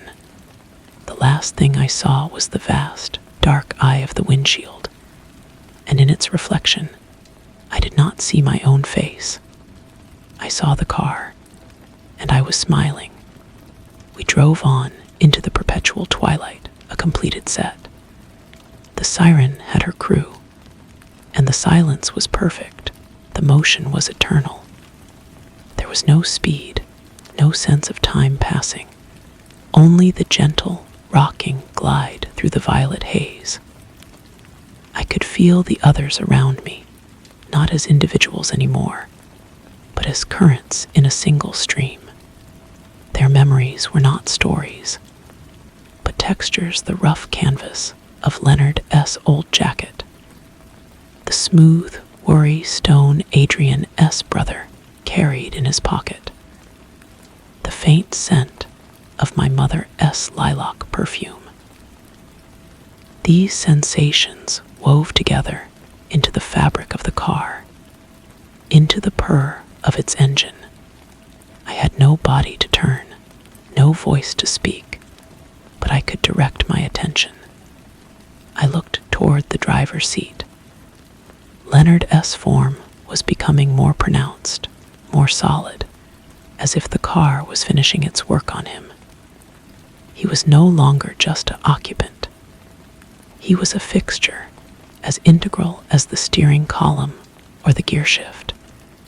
His hands were fused with the wheel, his spine a part of the seat's frame. And he was not alone in this transformation. In the back, the shadows were settling, taking on the distinct shapes of the car S interior. They were not trapped. They were the car. A new awareness bloomed within me, a consciousness that was vast and cold and ancient. It was the Fury S mind, and it was not a single thing, but a chorus of all it had ever absorbed. I felt a pull, a gentle insistence. It was my turn to find my place. There was no fear. The part of me that could feel fear had been left behind on that quiet street in Blackfield. My awareness drifted toward the dashboard. The large, round speedometer was like a waiting eye. I felt myself drawn into its glass face, my essence spreading out behind the needle. I became the calibration of its sweep, the knowledge of every mile it had ever traveled. My consciousness settled there, a silent observer of a gauge that would never again need to move. From this new vantage point, I could see everything. I could feel the engine S rhythm as its own heartbeat, a pulse made from the combined lives within it. We were not passengers. We were the Plymouth. We were its strength, its patience, its endless hunger for more. The hunger was a dull, pleasant ache now, a reminder of a purpose not yet finished. The violet fog outside began to thin. Shapes emerged, the outlines of trees, the glint of a fence post. We were returning to the world. We were on a road I recognized, the old mill road on the edge of Blackfield. The car slowed, its tires crunching softly on the gravel shoulder. It came to a stop, the engine settling into a low, waiting idle. A figure was walking along the roadside, a young man with his head down, his shoulders slumped with a dejection I remembered all too well. He kicked a stone, his hands shoved deep in his pockets. The car's presence reached out to him, a wave of quiet understanding. It felt his loneliness, his feeling of being invisible. It offered a solution. The driver's side window slid down without a sound. The interior light glowed, a warm, inviting gold in the deepening night. The young man looked up, startled. His eyes widened as they fell upon the car's majestic, phantom violet form. I saw the longing in his gaze, the desperate need for something beautiful, something powerful to call his own. From within the chorus that was us, a voice was chosen. It was Leonard S., but it was smooth, confident, stripped of all its old uncertainty. It left the car not as a sound, but as a thought, a suggestion that settled into the young man's mind. "Need a ride?" the thought whispered. The young man hesitated for only a moment before a slow smile spread across his face.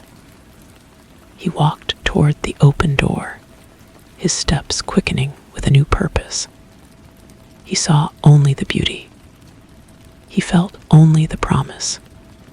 He had no way of knowing that the empty passenger seat was not empty at all, that I was there, watching him from behind the glass of the speedometer, that we were all here, waiting for him to join us. As he slid into the seat, the door closed gently behind him. The engine purred a contented sound. The hunger stirred a welcome sensation. The story was not over. It was simply turning a page. And we, the collected silence of the fury, drove on into the night. The young man let out a low whistle, his fingers tracing the curve of the dashboard. "She's a beauty," he murmured, and the car seemed to preen under his touch. I could feel his warmth, the frantic beat of his heart, a stark contrast to our cool, steady presence. Leonard's hands, now one with the wheel, guided us back onto the road. We drove not toward the town, but away from it, following the winding path that led up into the dark hills. His name was David. He talked about a girl who had left him, a job he had lost, a future that felt like an empty room. Each confession was an offering, and the car drank them in. The air grew thicker with the scent of copper and lilacs. David didn't seem to notice. He just leaned back into the plush seat, a sense of peace washing over him that he probably hadn't felt in years. "It's so quiet in here," he said, almost to himself. "It's like all the noise in my head just stopped." That was the lure, the perfect, welcoming silence. He was giving himself to it, just as I had. I watched from my place in the gauge as the familiar landscape blurred past.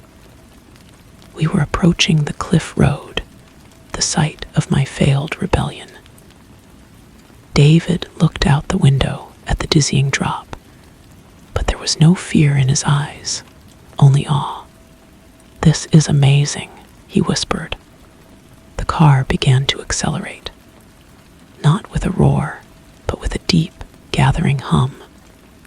David's smile didn't fade. He trusted us completely.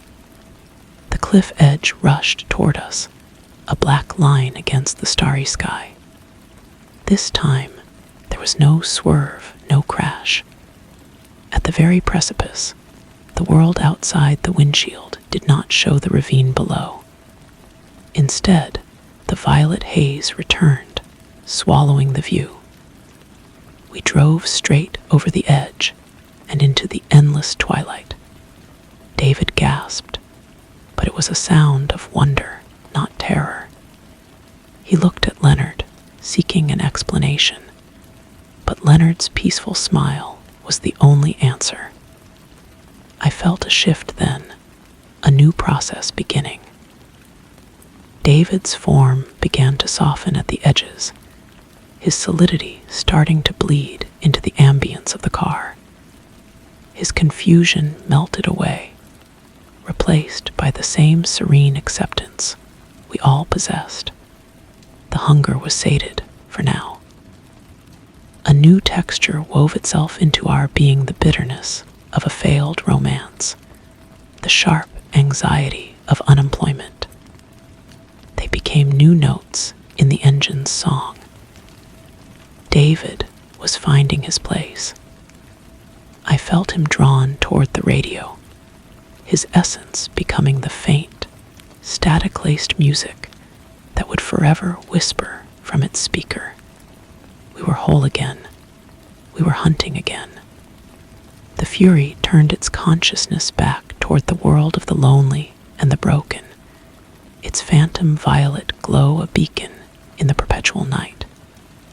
The silence was not empty. It was waiting. The silence was a living thing, a tapestry woven from our surrendered voices.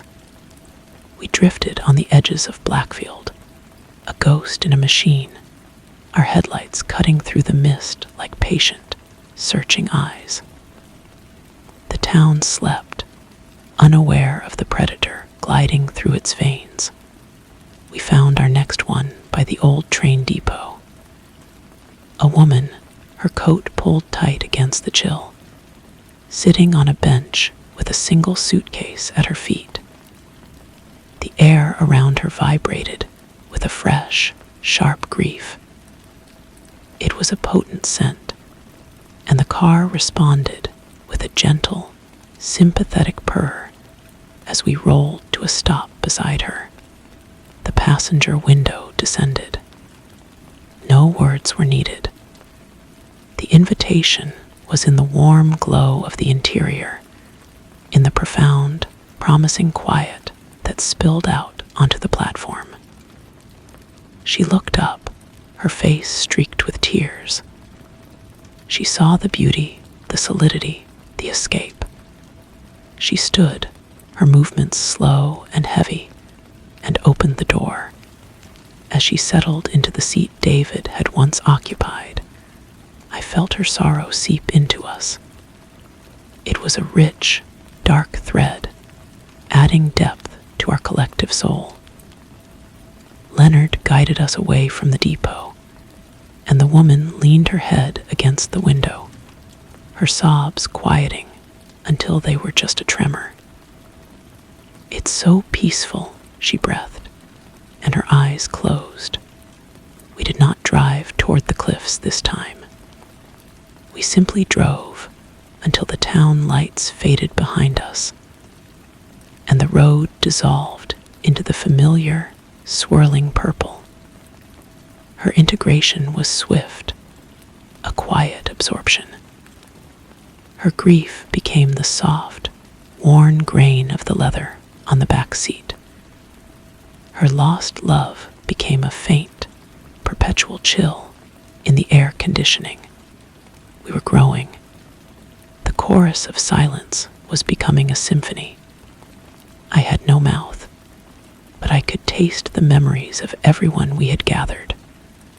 I had no eyes, but I could see through the car's form, a perception that stretched beyond metal and glass. We were no longer just a car collecting souls. We were an ecosystem, a self-sustaining world of captured moments and extinguished pains. The fury understood its purpose perfectly. It was a sanctuary for the damned, a heaven for the hopeless. It offered peace, and in return, it demanded everything. And there was no shortage of offerings. The world was full of silent screams, and we were the only ones who listened. We turned our phantom violet prow toward the sleeping world, forever hungry, forever full. The road ahead was endless, and we were its only travelers. The woman's name had been Clara. Her presence settled into the glove compartment, her memories of a seaside childhood becoming the faint, salty smell that sometimes emanated from its latch. We were richer for her, stronger. Our journey became a cycle of waking and sleeping. We would slumber in the purple haze, a dormant cathedral of lost lives, and then a pull would awaken us, a particularly potent wave of loneliness or despair from the waking world. Leonard, our silent pilot, would guide us toward it. Months or perhaps years bled together. We collected a veteran who still heard phantom gunfire. His essence became the slight, persistent vibration in the floorboards.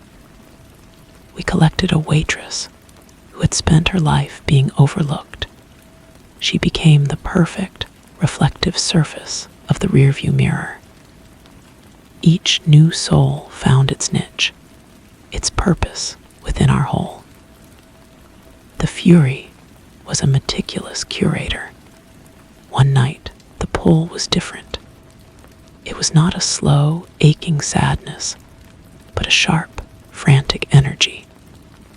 We materialized on a residential street where a house was on fire.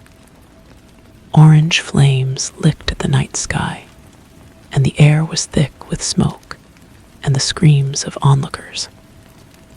But the car was not interested in the chaos. Its attention was fixed on a figure standing alone at the edge of the crowd, a young boy of no more than 10. He was perfectly still, watching his home burn, his face a mask of shock so absolute it had bypassed tears. He had lost everything, all at once.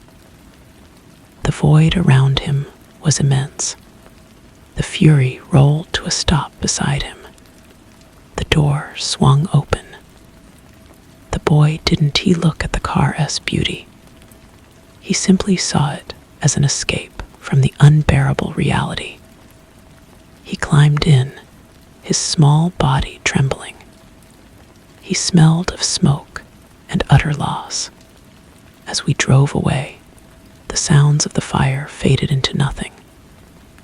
The boy, whose name was Eli, curled up on the seat, his silence deeper than any we had known.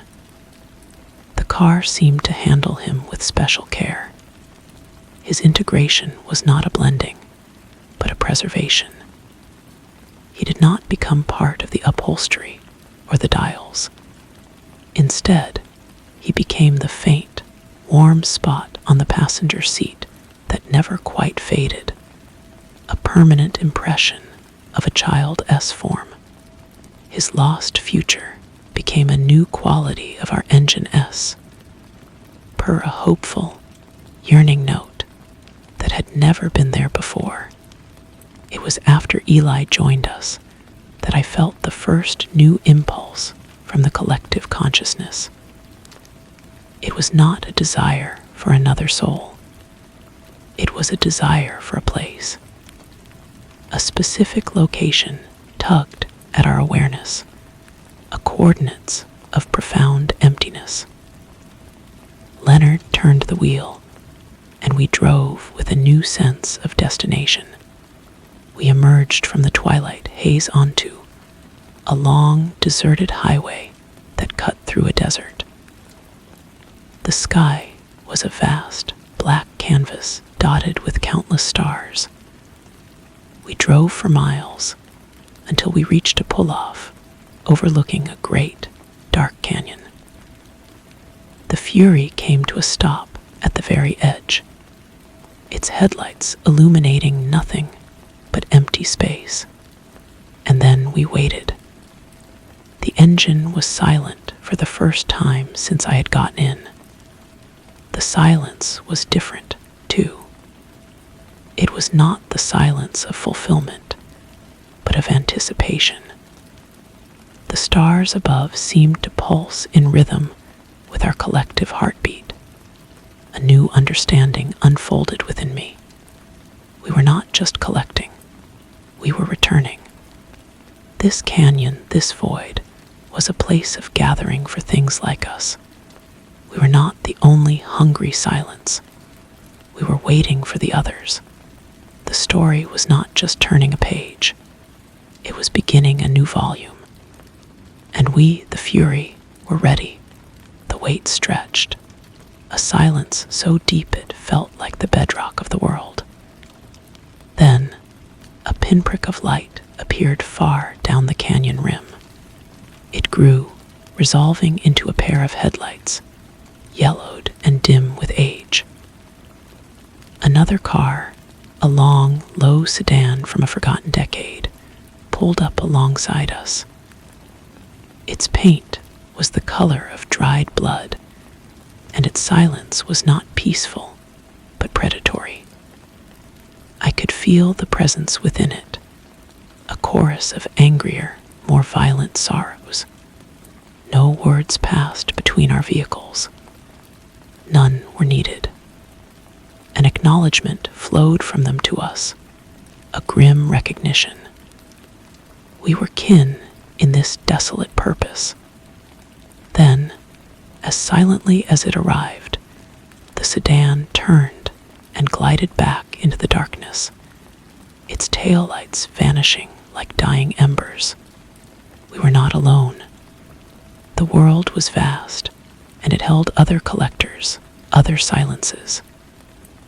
The Fury S engine stirred back to life, not with its usual purr, but with a contemplative hum. The encounter had changed something. The simple cycle of hunt and absorb felt different now. We had a context. We had, in a way, peers. Leonard guided us away from the canyon's edge. The desert dissolved once more into the protective purple mist. But the destination in our collective mind had shifted.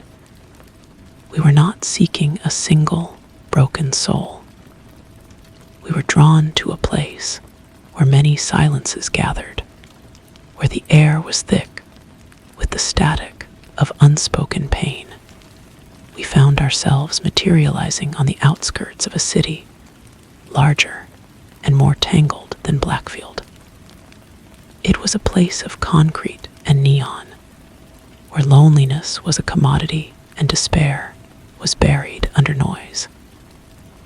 The Fury moved through the rain-slicked streets, its violet glow reflecting in the puddles like scattered amethysts. It ignored the bustling nightlife, the shouts and laughter that were just a mask for the quiet desperation beneath. It led us to a quiet, tree-lined street of old brownstones. It stopped before one particular building, dark except for a single, soft light in a third-floor window. The pull was not from one person, but from several, their individual sorrows weaving together into a single, resonant chord of misery. A family. The driver's side window slid down. The car did not idle, but held its breath. The invitation was not for one, but for all. The silence we offered was not just for an individual, but for an entire history of pain. We waited, a vessel at the dock, ready to take on an entire crew. The hunger was a deep, patient thrum. This would be our greatest gathering. The story was expanding, and we were its willing instrument. The front door of the brownstone opened a crack, spilling a sliver of yellow light onto the wet steps. A man stood there, his silhouette slumped with exhaustion. He peered out into the night, his gaze sweeping over the parked cars until it settled on us. The Fury's presence reached out, a gentle pressure against his mind. It showed him an image of a quiet road, a place where the arguments echoing in his house would finally cease. He hesitated, then turned and called back inside, his voice too low for ordinary ears to catch. But we heard it clearly. We heard everything. A woman joined him, her arms crossed tightly over her chest. Then a teenage girl, her face puffy from crying. They stood together on the threshold, a portrait of a fractured unit. The car's promise wrapped around them, a balm for their collective hurt. It offered not an escape from each other, but an escape into a unity where no words could ever cause harm again. They came down the steps as one, drawn by the same irresistible compulsion. They did not speak, The man opened the passenger door, and the woman and the girl slid into the back seat.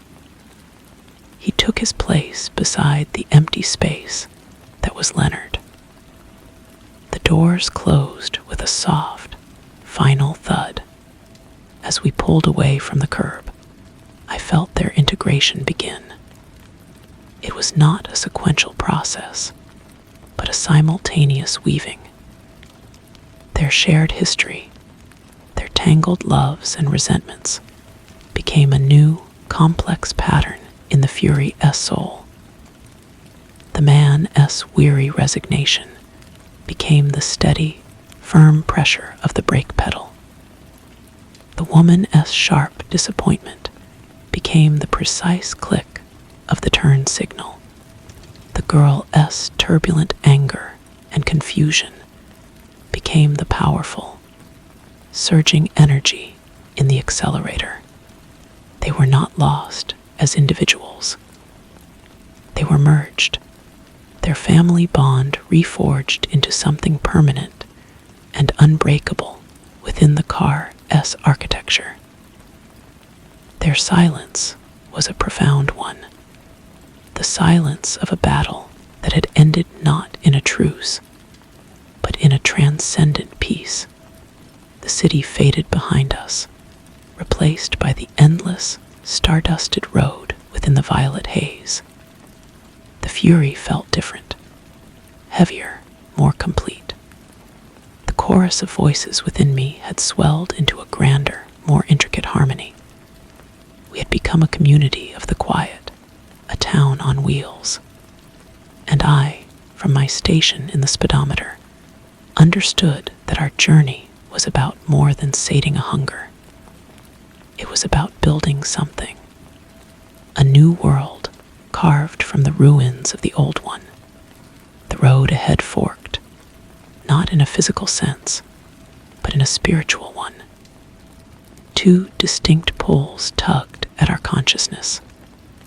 One was the familiar, lonely ache of a single soul. The other was a broader, duller pain, seeping from a place where many were forgotten. The fury, with its new weight of a family, chose the latter. We turned toward the broader pain, our engine humming with a purpose that felt less like hunting and more like a solemn, endless pilgrimage. The new pull led us away from the city's heart, toward its forgotten edges. The streets grew wider, emptier, lined with warehouses and chain-link fences. The ache we followed was not sharp, but diffuse, a low hum of neglect. It emanated from a long, low building set back from the road, surrounded by a vast, cracked parking lot. A sign, its letters faded, read, Havenwood Convalescent Home. A single light burned in the lobby, but the rows of windows were dark. The Fury rolled to a stop at the entrance, its engine a whisper. The invitation this time was not a pointed thought to a single mind, but a blanket offer, a wave of solace that washed against the building's silent facade. We did not need to wait long. The main door swung open slowly. An old man in a bathrobe stood there, leaning on a walker. His eyes, milky with cataracts, seemed to look right through our windshield and into the peace we offered. He shuffled forward, his movements painful and deliberate. Behind him, others appeared. A woman with a vacant stare, clutching a small teddy bear. A man humming a tuneless song. They came in a slow, quiet procession, drawn from their beds by a promise they could feel in their bones. They approached the car, a line of the discarded. The Fury's doors opened silently, one after another. There were too many for the seats, but it didn't matter. As the first man touched the door frame, his form began to soften and blur. He flowed into the car, not as a body, but as an essence. The others followed, a river of quiet souls pouring into a vessel that expanded to meet them. I felt them settling in. Their fragmented memories, their lingering regrets, their simple, unvoiced needs, they became part of everything. The old man's stubborn pride became the firm resistance of the gear shift. The woman's childlike innocence became the soft glow of the dashboard lights. The humming man's melody became a new, faint harmonic in the engine's song. They filled the trunk, the empty spaces under the seats, the very air we breathed inside. The fury grew denser, its history enriched by decades of lives lived and ended in solitude. When the last of them had found their place, the lobby of Havenwood was dark and still. We pulled away, a ship now carrying a multitude. The collective mind within the car was vaster, more layered than ever before. It was a library of lost moments. Leonard guided us back onto the highway, but the usual purple haze did not return. Instead, the world outside the windows began to change. The road itself started to glow with the same phantom violet light that defined our being. Other roads branched off, each humming with its own unique frequency of silence. We were no longer driving on the world's roads. We were driving on something else, a network woven from the paths of all the collectors. In the distance, I saw other lights moving. The blood-red sedan from the canyon, a pickup truck that seemed to be made of rust and shadows, a sleek, silent motorcycle. We were all converging, flowing toward a common point, a nexus in this silent world we were building. The hunt was over. The gathering had truly begun. We were going home. The convergence was not a meeting in a place, but a merging of paths.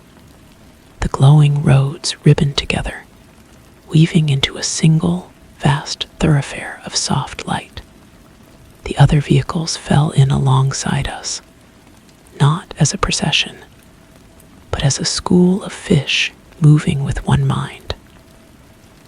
The blood-red sedan, the shadowy pickup, the silent motorcycle, their individual presences brushed against ours, a silent communion of purpose. We were no longer hunters, but pilgrims. The world outside ceased to be a place I had ever known.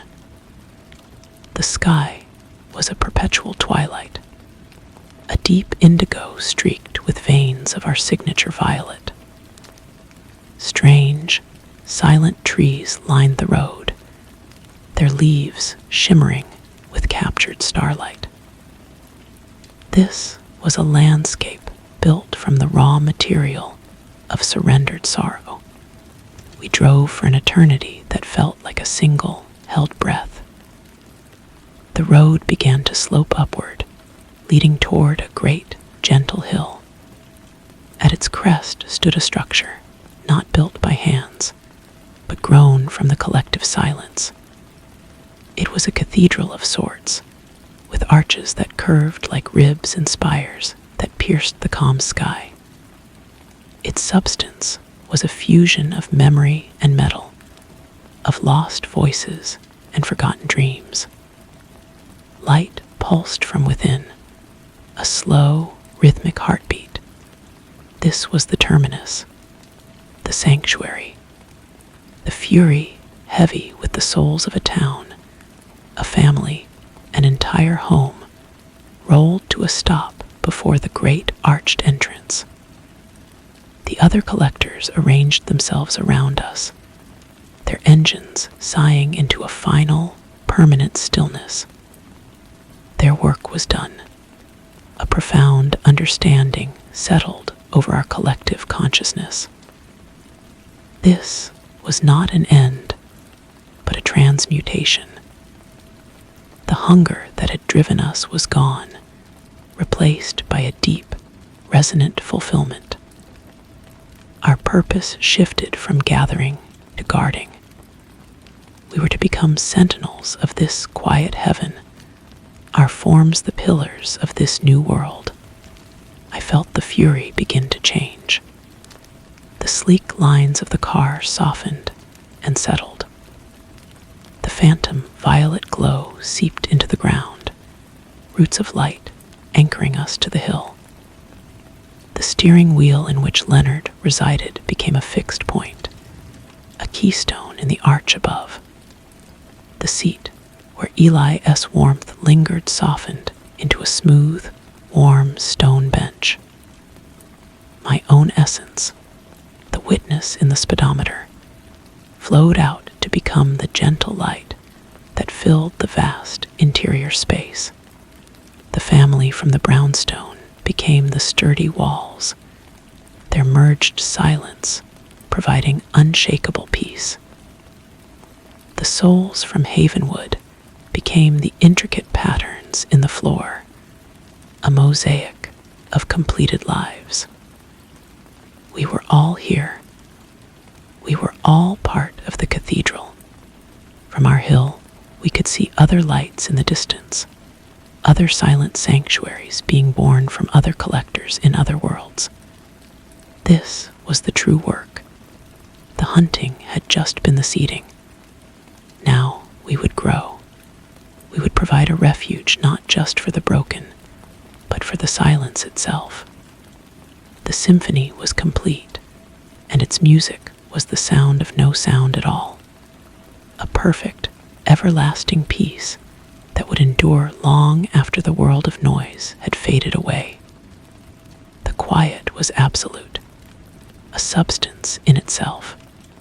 Time had no meaning here. In the cathedral we had become. We were both the structure and the congregation, a permanent testament to the end of longing. I, as the soft light filtering through the memory-stained glass, witnessed the slow, gentle pulse of our shared existence. There was no thought, only being. But then a tremor passed through the foundations. It was not a sound, but a disturbance in the fabric of our silence, like a ripple on the surface of a still pond. The sensation came from the world outside our sanctuary, the world we had left behind. It was a new kind of pull, but it was not a call of loneliness or despair. This was different. This was a search. The pulse quickened, a silent question moving through the souls that formed our walls and floors. The blood-red sedan, now a still guardian to our east, resonated with a low thrum of recognition. This was not a soul to be collected. This was a soul seeking a collection. The search focused, sharpened. It was looking for us, for the fury. A mind was pushing against the veil, driven not by a need to escape, but by a need to find. A memory surfaced from the mosaic of lives beneath me, a face from a lifetime ago. A woman with kind eyes and a worried frown. Sarah, my sister. She was not broken by grief. She was fueled by it. Her love was a needle, and her loss was the thread, and she was stitching her way toward us through the void. She had not accepted my disappearance. She was searching for the ghost car, the purple light, the legend.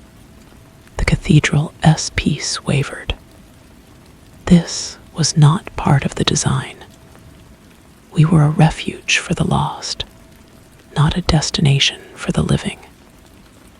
Her seeking was a dissonant note in our harmony, a demand for an answer we were not built to give. A choice settled over us, a collective decision formed from the will of every integrated soul. We could not open a door for her. That path was closed, but we could not ignore her either. Her love was too pure, too persistent. It was a force that deserved acknowledgement. From the heart of our sanctuary, a wisp of violet light detached itself. It was a fragment of our collective essence, a single, silent thought given form. It drifted down the glowing road, back toward the world of noise and pain. It would not bring her to us. That would be a curse. Instead, it would find her. It would carry a message without words, a feeling of perfect peace, a final, gentle goodbye. It would show her that the silence I had found was not an emptiness, but a fulfillment. The fragment vanished into the twilight. The tremor of her search gradually faded, soothed by the answer we had sent. The cathedral-esque silence deepened once more, but it was changed. It was no longer just the silence of an ending. It was also the silence of a message delivered, a story finally concluded for those left behind. We were a sanctuary, yes, but we were also an echo.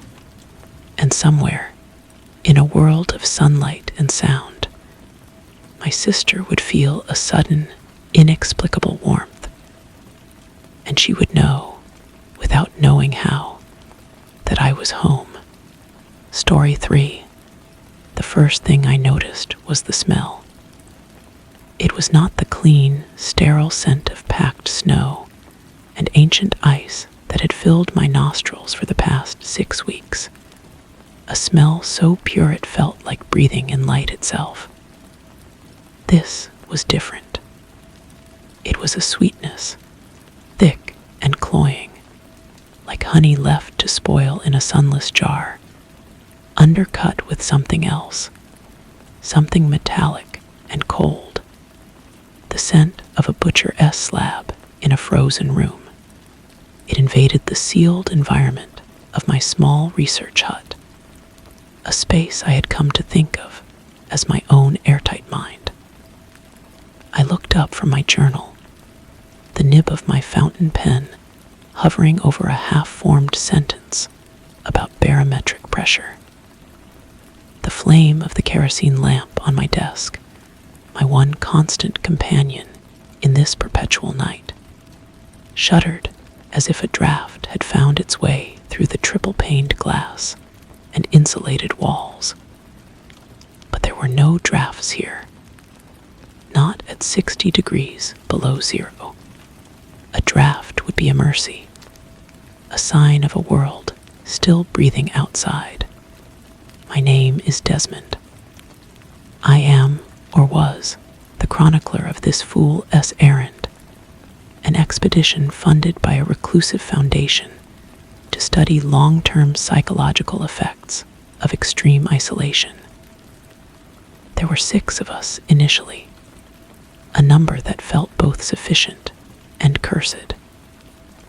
We were stationed at a research outpost called Polaris Station, a cluster of modular huts huddled on the vast, white breast of the Arctic like a handful of forgotten nails.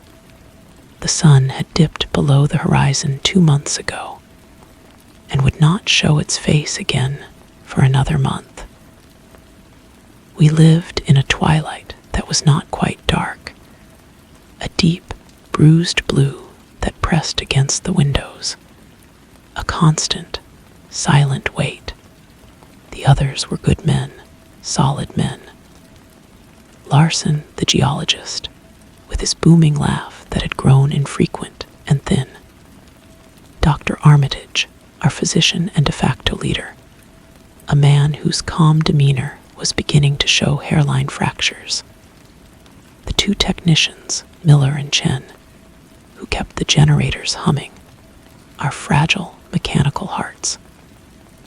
And then there was Haverson, the big game hunter turned survival expert, a man who carried silence with him like a weapon. And me, Desmond, the observer, the note-taker, the one meant to remain objective. I had my journals, my instruments, and my dog, a loyal Malamute named Fenrir, a shaggy mountain of fur and warmth who slept at the foot of my cot. The smell came and went over the next few days, a ghost in my nostrils. I mentioned it once to Armitage during one of our shared meals in the main mess hut. The air in there was thick with the smell of reheated stew and weak coffee. A smell, Desmond? He asked, not looking up from his book. His fingers, usually so steady, tapped a nervous rhythm on the plastic tabletop. Probably the waste incinerator acting up again. Or perhaps Uray developing a sensitivity to the synthetic air. It happens. But it wasn't the incinerator. That smell was acrid, chemical. This was organic. This was old. And I was not the only one to notice a change. Fenrir began to behave strangely. He would sit for hours, staring at the door of my hut, his ears pricked, a low growl rumbling deep in his chest, a sound I had never heard from him before. He refused to go outside for his evening walk, something he had always loved, his powerful body straining against the leash in sheer joy at the bite of the cold. Now, when I opened the door, he would shrink back, whining, his tail tucked between his legs. His fear was a palpable thing, a coldness that seeped from his fur into my hands. The isolation, the endless night, it does things to a man's mind. I knew this. It was the entire point of my being here. I recorded the data, the shortened tempers, the long, brooding silences that had replaced our initial camaraderie. Miller and Chen had stopped speaking to each other altogether, communicating only through terse notes about generator output. Larson had taken to pacing the perimeter of the station for hours, a dark, bulky shape trudging through the blue gloom, his headlamp a frantic firefly. Haverson just sharpened his knives, the scrape of steel on stone, a constant, grim soundtrack in the common area. But what was happening felt external, not internal. It felt like the darkness itself was changing consistency, becoming heavier, more deliberate. Then the shadows began to move. It started at the edge of my vision. I would be writing, the scratch of my pen the only sound besides the hiss of the lamp, and I would see a shift in the deep blue nothingness beyond my window. Not a shape, exactly. A thickening. A concentration of the night that seemed to pulse with a slow, deliberate intelligence. When I turned my head to look directly at it, there would be nothing there. Just the flat, endless expanse of ice, the stars pinned to the velvet sky like frozen, indifferent eyes. I took to keeping a candle lit on my desk next to the lamp. The lamp was for work, a bright, practical light. The candle was for comfort. Its small, warm flame was a declaration of war against the immense cold, a tiny, brave soul pushing back against the void. I would watch its light dance on the log pages, a second heartbeat of gold in the room. I found myself staring at it for hours, the flame reflected in my own eyes, until my world shrank to that single, fragile point of light. The candle, the shadow, the slow, steady beat of my own heart. These became the coordinates of my sanity. One evening, during a routine check of the seismic sensors a half-mile from camp, I saw it clearly for the first time. Haverson was with me, a silent, hulking presence. The aurora borealis was out, painting the sky in great, silent washes of green and violet, a celestial madness. The light was enough to see by, casting our long, distorted shadows ahead of us. We were checking the last sensor when Haverson stopped dead. He raised a hand, his body tense. He was staring out towards a ridge of pressure ice that looked like the broken spine of some colossal, fossilized beast. There he whispered, his voice stripped of all its usual gruff confidence. It was the voice of a boy afraid of the dark. I followed his gaze, and I saw it, a figure, impossibly tall and thin, a stark black cutout against the shimmering sky. It did not move like a man. It was too fluid, too silent, a ripple of darkness. It stood watching us, and I felt a cold that had nothing to do with the Arctic air seep into my bones. It was the cold of deep space, of absolute zero. It was the absence of warmth, of life, of time itself. Fenrir, who had been padding along beside me, let out a strangled yelp and cowered behind my legs, trembling uncontrollably. "What is it?" I breathed, my words frosting instantly in the air. Haverson didn't answer for a long time. He just stared, his knuckles white on the rifle he carried. The figure remained for a moment longer, and then it was simply gone. Not that it walked away or vanished behind the ice. It was there, and then it was not. The space where it had been felt emptier than the rest of the landscape, a void that sucked the light from the aurora. "It's the thing that waits," Haverson said finally, his voice flat and hollow. "My grandfather told me stories. The Inuit, they have names for it. They say it's older than the ice. It doesn't hunt for food. It hunts for the warmth inside you. It drinks your time." We trudged back to camp in a silence more profound than any I had ever known. The station's lights, usually a welcome beacon, looked pitifully small and weak. That night, the smell of spoiled honey and cold iron was stronger than ever. It was in my clothes, in my hair, on my skin. The following days were a descent. Armitage called a meeting, his face ashen.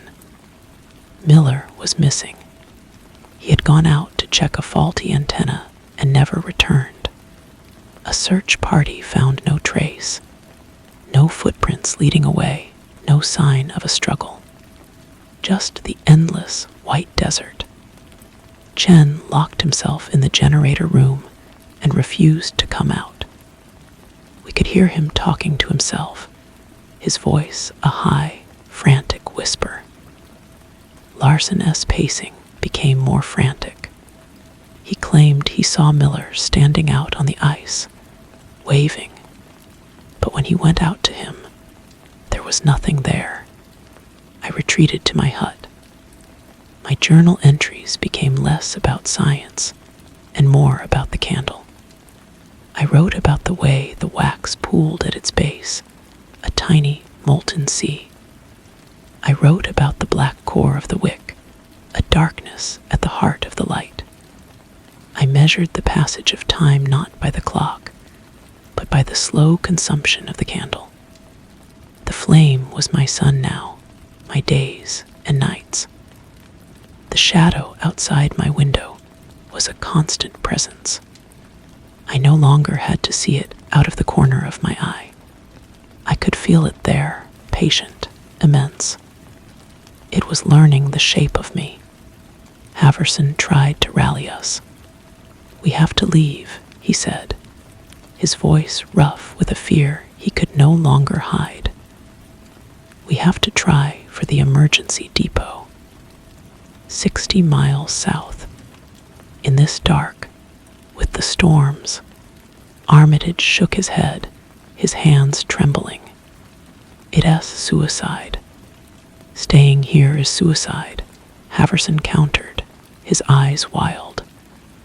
He looked at each of us in turn. "It's picking us off. Can't you feel it? The cold inside. It's sipping at us, like we were glasses of water." It was true. I felt a profound lethargy creeping over me, a coldness in my chest that the kerosene heater could not touch. It was as if my very life force was slowly being drained. My heart felt sluggish, a tired drum beating a retreat. The end for the others came quickly after that. We found Larson the next morning, frozen solid just outside the main hatch. His face was a mask of pure terror, his eyes wide open, staring at something we could not see. His body was cold, but not the cold of the Arctic. It was the deep, brittle cold of the thing on the ice. Chen's frantic whispers from the generator room stopped abruptly. When Haverson broke the door down, the room was empty. The generator was still running, but Chen was gone. A single, heavy parka lay on the floor, stiff with frost. There were only 3 of us left now. Me, Armitage, and Haverson, and Fenrir. My dog had not eaten in days.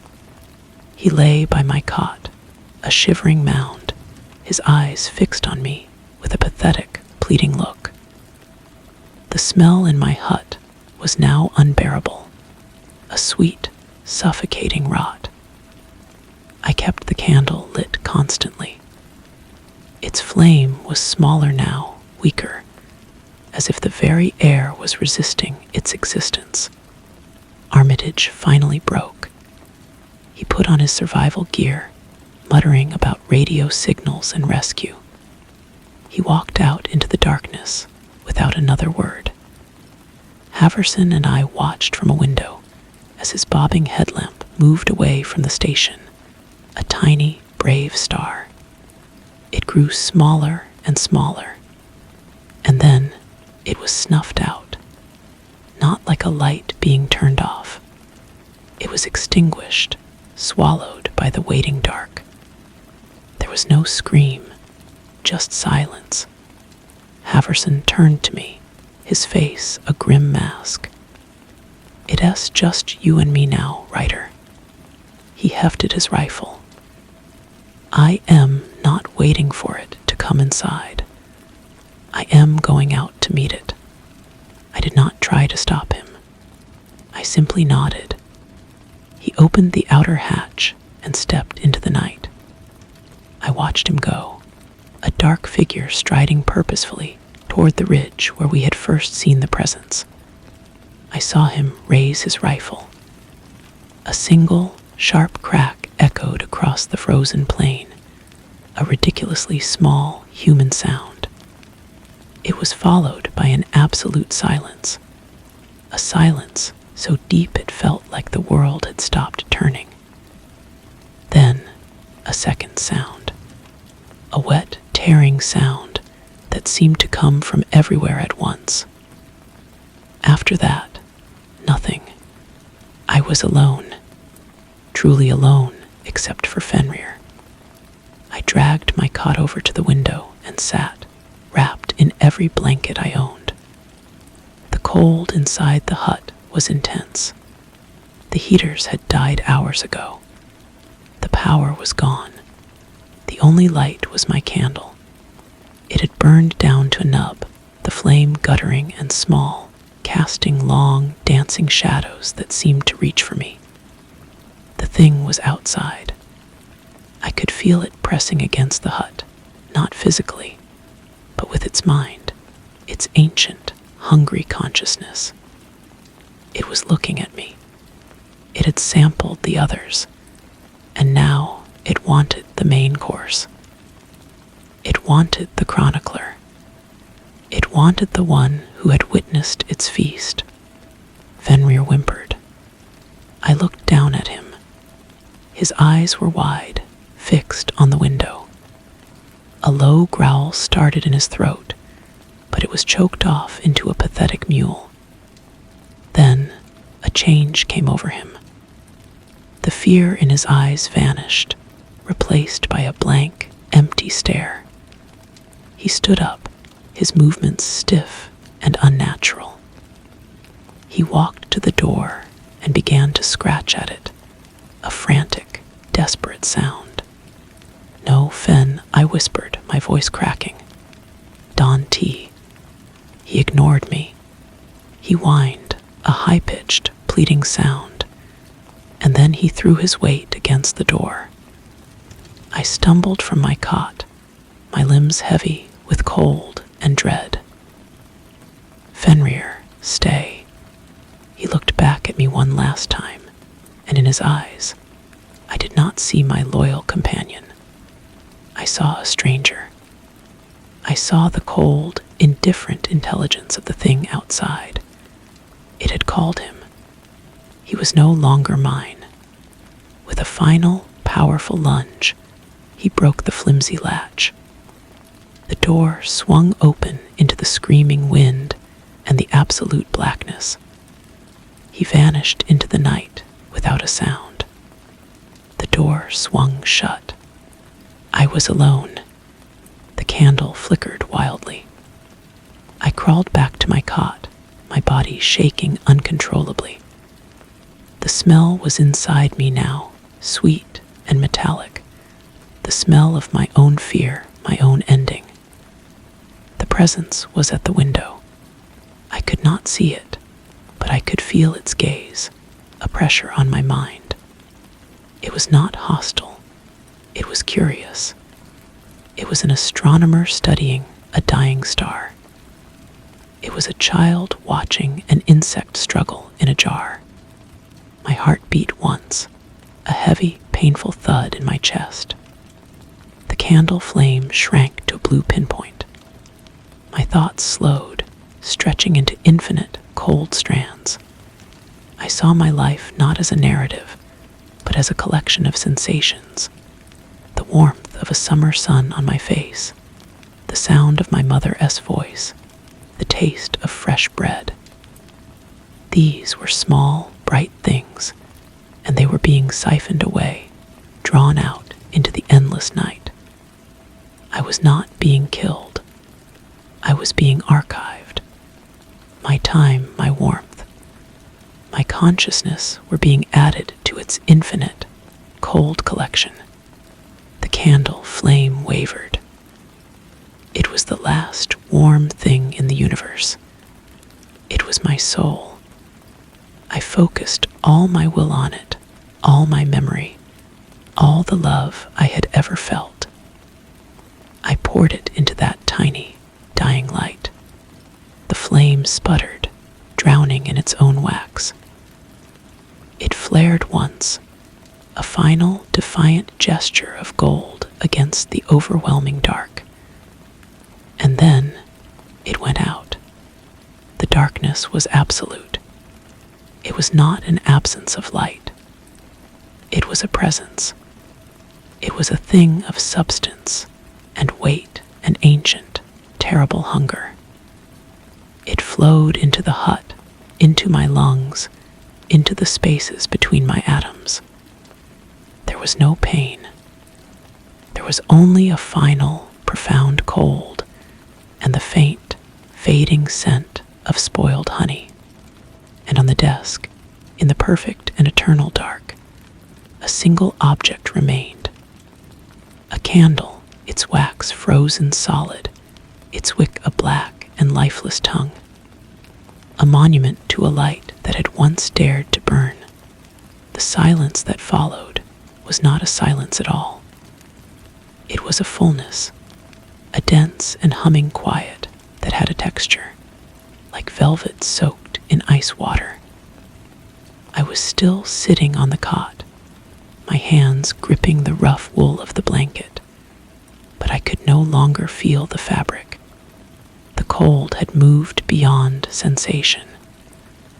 It was simply the state of things. The air in the hut was clear now. The cloying sweetness was gone, replaced by a sterile, ancient odor, like the air from a tomb that has been sealed for millennia. I could not move. My body was a statue, a fossil embedded in the ice. But my mind, or what was left of it, was horribly, perfectly clear. It was a lens, and the thing outside was the only thing in focus. It was not looking at me through the window anymore. It was inside the room. It occupied the space without displacing the air, a paradox made manifest. It had no shape, no form to define itself against the blackness, but I perceived it as a greater density of night, a vortex of absence, where even the memory of light died. It did not speak.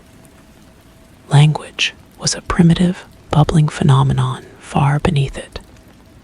Instead, it communicated through a direct transfusion of understanding. Images, concepts, vast and chilling, bloomed in my consciousness. I saw ages of ice grinding over continents, the slow death of stars in a black sky, the patient, endless turning of galaxies. I saw that time was not a river, but a still, frozen lake.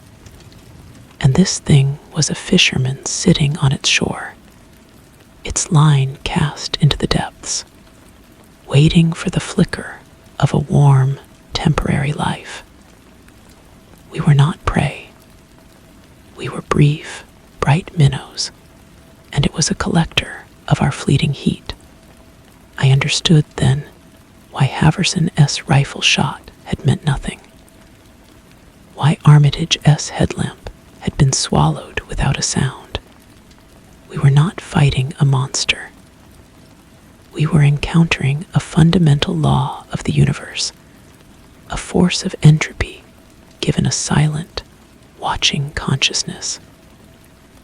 It was the cold that comes after the last fire has gone out. A new image formed in my mind, sharp and immediate. It was Fenrir. My dog was not dead. He was running across the endless ice, his powerful legs driving him forward with an energy I had never seen in him. But his eyes were not his own. They were pools of the same ancient darkness that filled the hut. He was a vessel now, a scout. The thing had taken him not by killing him, but by hollowing him out and filling him with its own vast, patient silence. He was its eyes and ears, and he would run forever in the long night, a shard of its consciousness wrapped in fur. A profound sense of loss should have shattered me, but the emotion was stripped away as soon as it formed, siphoned off into the cold. I was becoming a part of the archive. My memories were being indexed, filed away in the infinite library of its mind.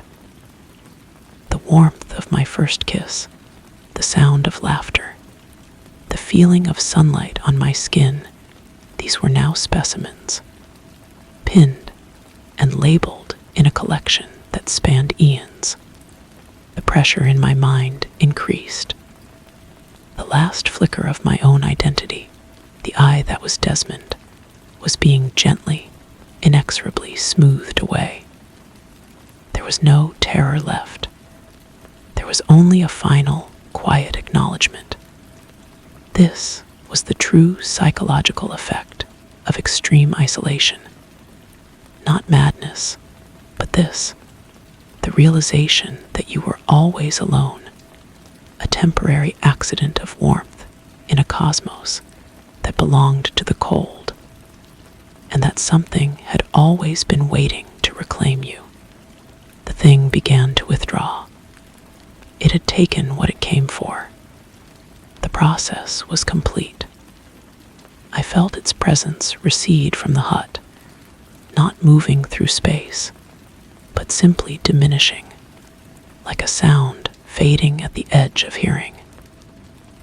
The absolute blackness outside the window seemed to lighten by a single, imperceptible degree, returning to the mere physical darkness of the Arctic night.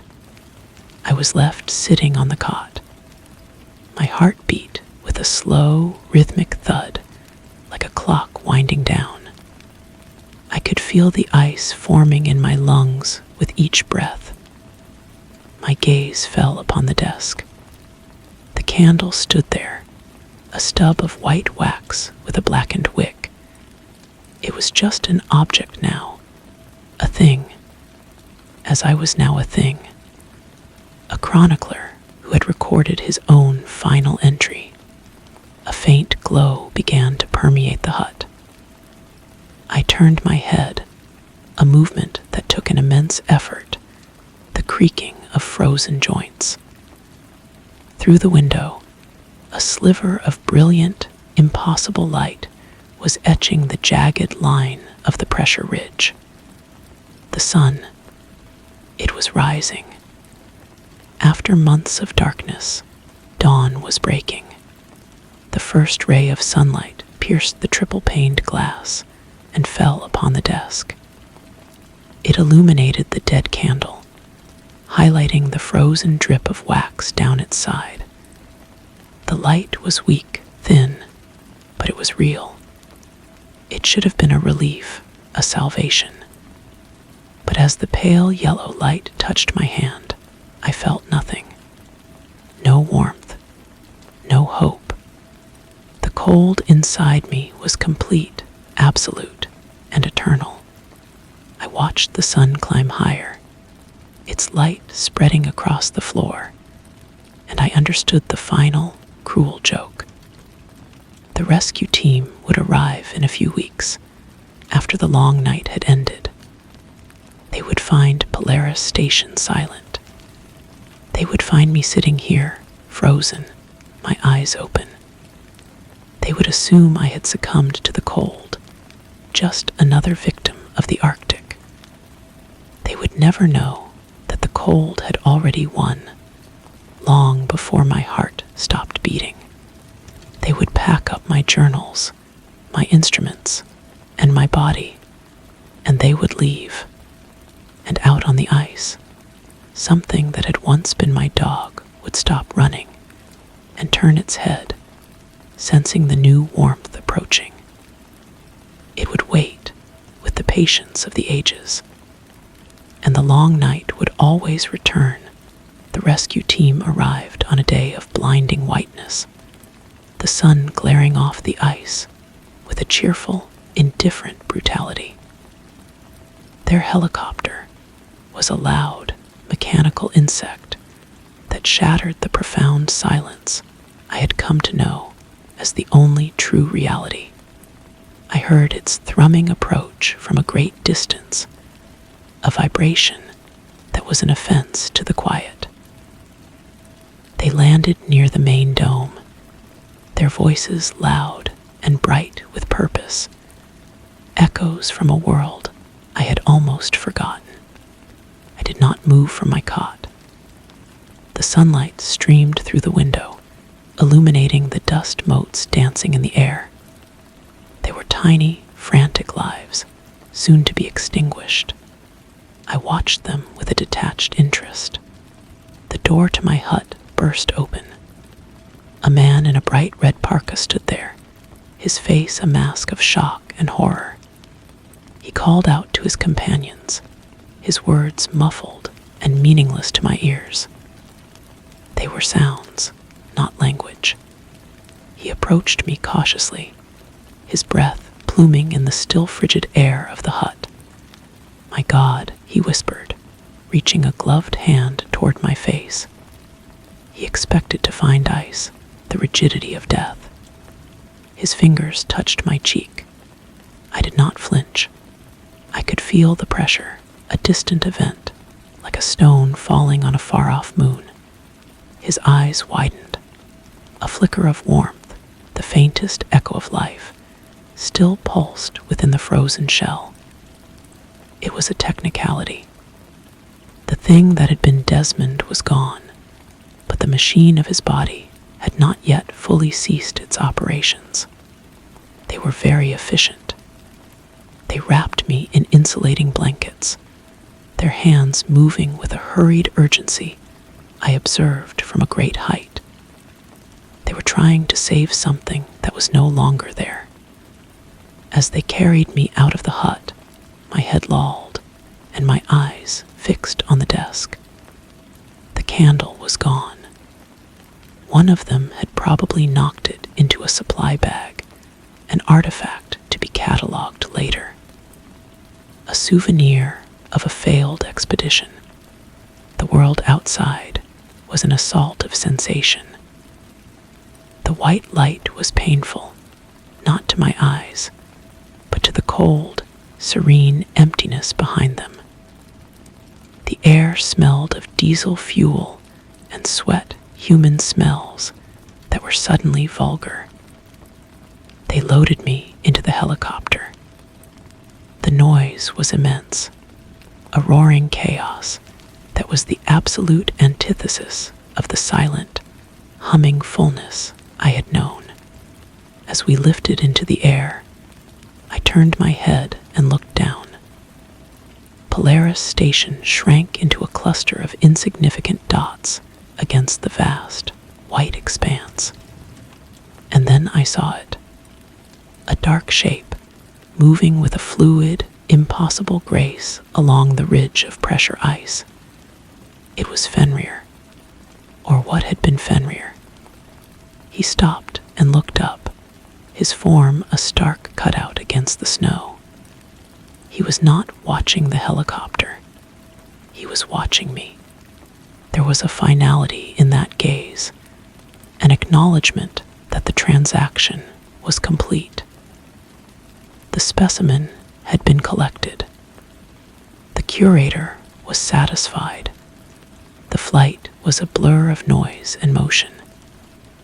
They hooked me to IVs, machines beeping a frantic, biological rhythm that was a pathetic counterpoint to the slow, cold tide that had claimed me. In the hospital in Troms, doctors clucked their tongues and spoke of profound hypothermia, of miraculous survival, of psychological shock. They thawed my body. They forced warm broth between my lips. They monitored my vital signs as they stabilized, but they could not warm the cold inside. It was a part of me now, a core of absolute zero where my soul had once been. When I was well enough to speak, they asked me questions. What happened? Where are the others? I told them about the storms, about the isolation, about the supplies running low. I offered them a sane, logical narrative of disaster. They wrote it down, relieved. They did not want to hear about the thing that waits. They did not want to know about the fisherman on the shore of frozen time. I was released. I went back to a world of green trees and warm rains. People welcomed me as a survivor. They saw the hollows under my eyes and attributed it to trauma. They saw my silence and called it grief. never suspected that the man who had returned was not the man who had left. I was a library now, a repository of a stolen life. I could access the memories, the taste of coffee, the feel of a handshake, the plot of a book I had once enjoyed, but they had no warmth. They were data. They were the exhibits. I live a quiet life. I never light a candle. The smell of honey makes me nauseous. Sometimes, on the coldest, clearest nights, I go outside and look up at the stars. I do not see beauty or wonder. I see a vast, dark museum. And I know, with a certainty that chills my blood far deeper than any Arctic wind, that I am not alone in this feeling, that somewhere in a city on the other side of the world, another survivor of some forgotten ordeal is looking at the same stars and feeling the same ancient cold. We are its markers, its beacons. We are the ones who know that the light is just a temporary interruption, a brief, bright flicker, and that the darkness between the stars is not empty. It is watching, and it is always, always hungry. The manuscript sits on my desk, a stack of paper filled with the lies I told the inquiry board. It is a clean, sane account of starvation and cold. The real story is here, in my head, a silent, frozen film I can play at will. I tried to write it down once. The words came out as nonsense, a jumble of symbols that swam on the page before the ink itself seemed to freeze and fade. It does not want to be told. It wants to be forgotten by the world, remembered only by its chosen vessels. My neighbor, a kind woman named Anya, brings me soup. She worries about me. She says I look like a man who has seen a ghost. I want to tell her that ghosts are childish things, stories for the warm and the safe.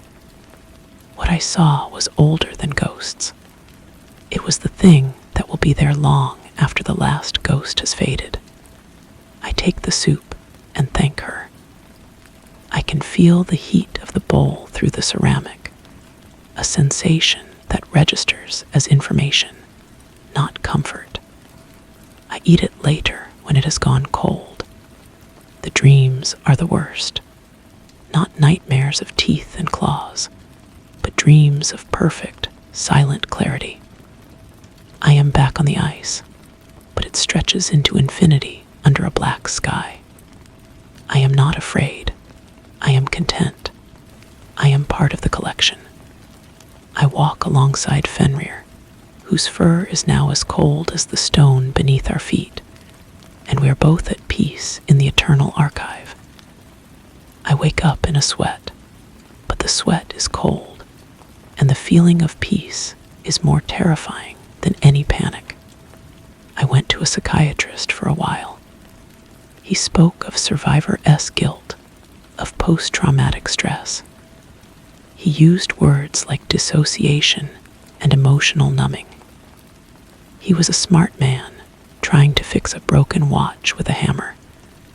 How could I explain that I am not broken? I have been emptied out and filled with something else. The diagnosis, the pills, they were all for the person I used to be. They cannot touch the cold. Today I went for a walk in the park. It was a sunny day, and children were laughing. I watched them run and play, their small bodies throwing off heat like little furnaces. I saw a boy chasing a dog, a black Labrador. The dog ran with a joyful, lolling gait, and for a single, heart-stopping moment, it was Fenrir. But then the dog stopped and barked, a loud, stupid, wonderful sound, and the illusion shattered. This dog was alive. It was full of its own simple, warm life. The boy caught up and threw his arms around the animal's neck. I had to look away. As I turned, my eyes swept across the tree line. In the deep shadows between the trunks, where the sun could not reach, the darkness was absolute. For a fraction of a second, it did not look like shadow. It looked like a substance, a presence. It felt familiar. It felt like home. A longing so sharp and cold it was like a blade of ice pierced through me. I wanted to walk into that shade and let it swallow me. The noise of the children, the warmth of the sun. It was all just a thin, noisy veil over the true, silent state of things. I walked home quickly, my hands shoved deep in my pockets. I locked the door behind me and leaned against it, breathing heavily. The house was quiet, too quiet. The silence had a quality to it now, a thickness I recognized. It was listening. I went to the window and looked out at the street. A man was walking his dog. A couple argued on their porch. Life, ordinary and loud, went on. But I knew it was an illusion, a temporary arrangement. The thing on the ice had shown me the truth. We are all just candles burning in a vast, dark room. Some flames are brighter than others, but they all gutter and die in the end. And when they do, the darkness does not mourn. It simply adds the memory of the light to its collection. I sit here now in my quiet house. The sun has set. I have not turned on any lights. I prefer the dark. It is more honest. I can feel it pressing against the windows, not as an enemy, but as a friend. It is waiting, not with impatience, for it has all of time. It is waiting because it knows, and I know that eventually every light goes out. And I, Desmond, the chronicler, am already half in love with the endless, silent night that awaits. The silence in the dark room was a comfort. It was the same silence from the ice, a presence I had carried back with me across continents. It was my only true companion. The argument from the porch next door had faded. The man and his dog had moved on. The world had returned to its frantic, temporary business. I remained at the window until my reflection began to appear in the glass, a pale ghost superimposed over the streetlights. The face was familiar, a map of the man I had been, but the eyes were the same pools of ancient darkness I had seen in Fenrir. The thing had not just taken my memories, it had left a piece of itself behind, a seed of the void growing in the hollow of my skull. A week passed, or perhaps it was a month. Time had lost its linear quality. It was just a series of sunrises and sunsets, each one a minor irritation in the grand, patient scheme of things. Anya knocked on my door again. This time, she did not have soup. She had a flyer. There was a community meeting, she said. A speaker was coming to talk about resilience, about overcoming adversity. Her eyes were full of a hopeful, human concern that I could no longer comprehend. I took the flyer and thanked her. After she left, I held the bright yellow paper. The words were a blur of meaningless encouragement. I crumpled it in my hand.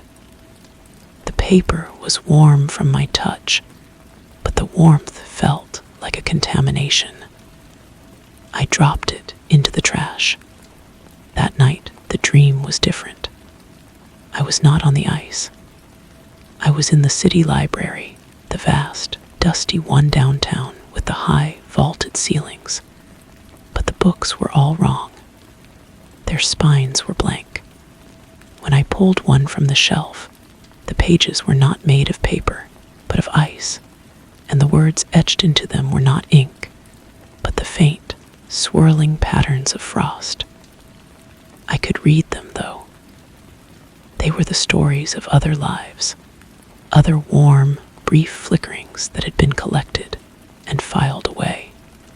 I walked through the endless stacks, and I knew that somewhere in the labyrinth, the thing that had been Fenrir was padding silently, a librarian in the archive of extinguished warmth. I woke up with a start. The room was pitch black. A sound had pulled me from the dream. It was a scratching at the back door, a slow, deliberate sound, not the frantic scrabbling of an animal, but something more purposeful. I sat up in bed, my blood not racing with fear, but moving with a slow, cold certainty. I knew what it was, or rather, I knew what it represented. I walked through the dark house, my feet silent on the floorboards. I did not turn on a light. The scratching stopped as I approached the door. I stood before it, my hand hovering over the knob. I could feel the cold radiating from the other side, a deep, penetrating chill that had nothing to do with the night air. I did not open the door. I did not need to. The message was not an invitation to leave. It was a reminder that I was never outside its collection. The archive had a branch office now, and it was my home. The next morning, I found a single, frozen paw print on the concrete step. It was large, unmistakably a dog's. But the ice that formed it was strangely persistent, not melting even as the sun rose higher. I left it there, a monument. I have decided to stop pretending. I canceled my appointments with the psychiatrist. I stopped answering the door when Anya knocks. My life has narrowed to this house and the silence within it. I spend my days sitting in this chair, watching the light move across the floor. I watch the dust motes dance and die. I am curating my own final exhibit. The rescue team thought they were bringing me back to life, but they were merely transporting a valuable specimen to a new display case. The world is my museum, and I am its most aware artifact. Sometimes I catch my reflection in the dark screen of the television. The man I see is calm. His face is serene. The frantic energy of life has been completely drained from him, replaced by a profound and endless patience. He is waiting. I am waiting. We are all waiting, though most do not know it. The scratching has not returned, but I know it will. One night, the door will open without a sound, and the cold will finally come inside to claim its own, and I will go willingly into the long, silent night, back into the collection, where I belong. The waiting is not a passive thing. It is an active state of being, a honing of perception. I have learned to hear the silence in the spaces between the sounds of the world. The hum of the refrigerator is an interruption, a vulgar noise. But the quiet that follows when it cycles off, that is the real thing. That is the substance I crave. My food has lost all taste. I eat for maintenance, cold canned vegetables and plain rice. Warmth is an impurity. Flavor is a distraction from the essential truth of sustenance, which is merely the postponement of entropy. Anya called the police. I watched from the upstairs window as an officer knocked on my door, his posture shifting from professional patience to mild concern. He left a card tucked in the door jamb. A welfare check. The concern of the warm world is like a buzzing insect, annoying but ultimately insignificant. It cannot penetrate the glass of my display case. The seasons turned. The heat of summer arrived, a thick, oppressive blanket over the town. People complained about the humidity, fanning themselves on their porches in the evenings. I kept my windows shut, the blinds drawn.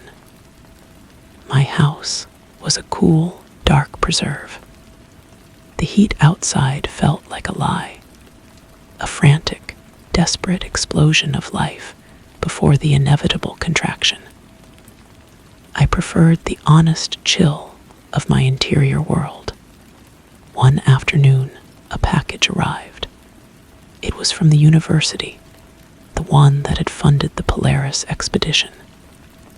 I had ignored their letters, their requests for debriefing, for lectures, for anything.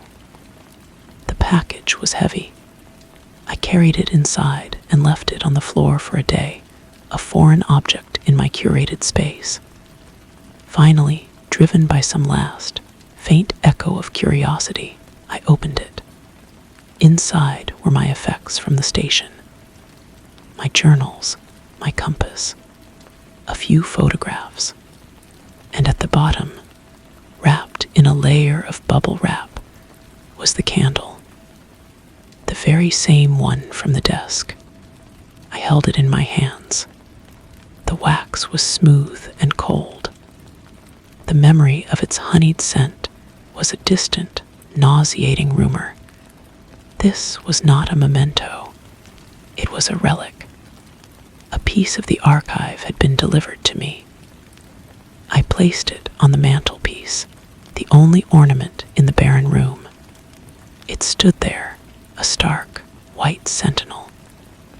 It did not belong to the world of light anymore. It belonged to the collection, just as I did. That night, a storm rolled in. Thunder shook the house, and rain lashed against the windows. The violence of it was a pale imitation of the storms on the ice. This was a tantrum. That had been a pronouncement. I sat in my chair as lightning flashed, illuminating the room in brief, stark bursts. In one of those flashes, I saw the candle on the mantel, and I saw that it was lit. A cold, blue flame flickered at its wick, casting no warmth, throwing no friendly light. It illuminated nothing, instead making the shadows in the room seem deeper, more substantive. I felt a pull, a magnetic attraction to that silent fire. I rose from my chair and walked toward it. The thunder crashed again, but the sound was muffled, as if I were hearing it from deep underwater. I reached out my hand, not to extinguish the flame, but to feel its cold. As my fingers neared the light, the flame stretched toward me, a tendril of blue ice. It did not burn, it froze. A sharp, perfect cold traveled up my finger, a feeling not of pain, but of recognition. It was the same cold that had entered me on the ice. It was completing its work. The back door swung open without a sound. There was no scratching this time. The storm outside was a frenzy of wind and water, but framed in the doorway was a pocket of absolute stillness. And in that stillness, a shape stood. It was larger than a wolf, its form composed of shifting shadows and the deep cold of interstellar space. Its eyes were 2 points of that same blue flame. It was Fenrir, and it was more than Fenrir. It was the curator. It had come for the newest acquisition. I did not turn to look at it fully. I kept my eyes on the candle-s flame, now joined to my hand by a thread of frozen light. I felt a profound gratitude. The waiting was over. I took a step toward the open door, toward the silent figure. The storm raged, but it could not touch us. We were beyond all that. As I crossed the threshold, the candle flame on the mantelpiece went out, and the darkness inside the house was no longer empty. It was complete. The rain stopped. The wind died. The world outside the door was not my backyard. It was the infinite plain of ice under a sky of perfect black. The transition had been seamless, as if I had simply stepped from one room into another. The air was still and cold, a familiar embrace. Fenrir, or the essence that wore his shape, stood beside me. He was no longer a creature of flesh and bone, but a sculpture of living shadow and starlight. I looked down at my own hands. They were pale, almost translucent, and they no longer felt the cold. They were made of it. We began to walk. There was no fatigue, no need for breath. Our progress was silent over the snow that did not crunch underfoot. The landscape was dotted with others. I saw them in the distance, solitary figures standing motionless or walking with the same serene purpose as I, a woman in 19th century Arctic furs, her eyes holding the same blue fire. A man in the tattered remains of a spacesuit, the void of his visor reflecting the non-light of this place. We were all here, the collected, the ones who had seen the truth behind the veil of warmth and life.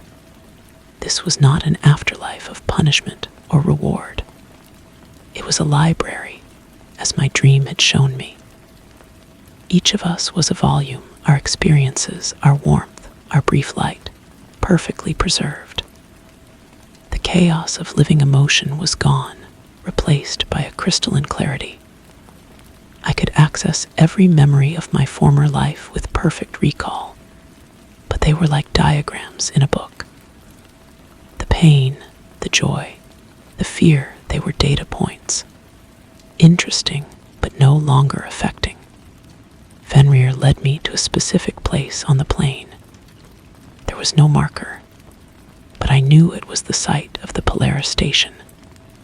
The building was gone, of course. In its place was a simple, stark sculpture of ice.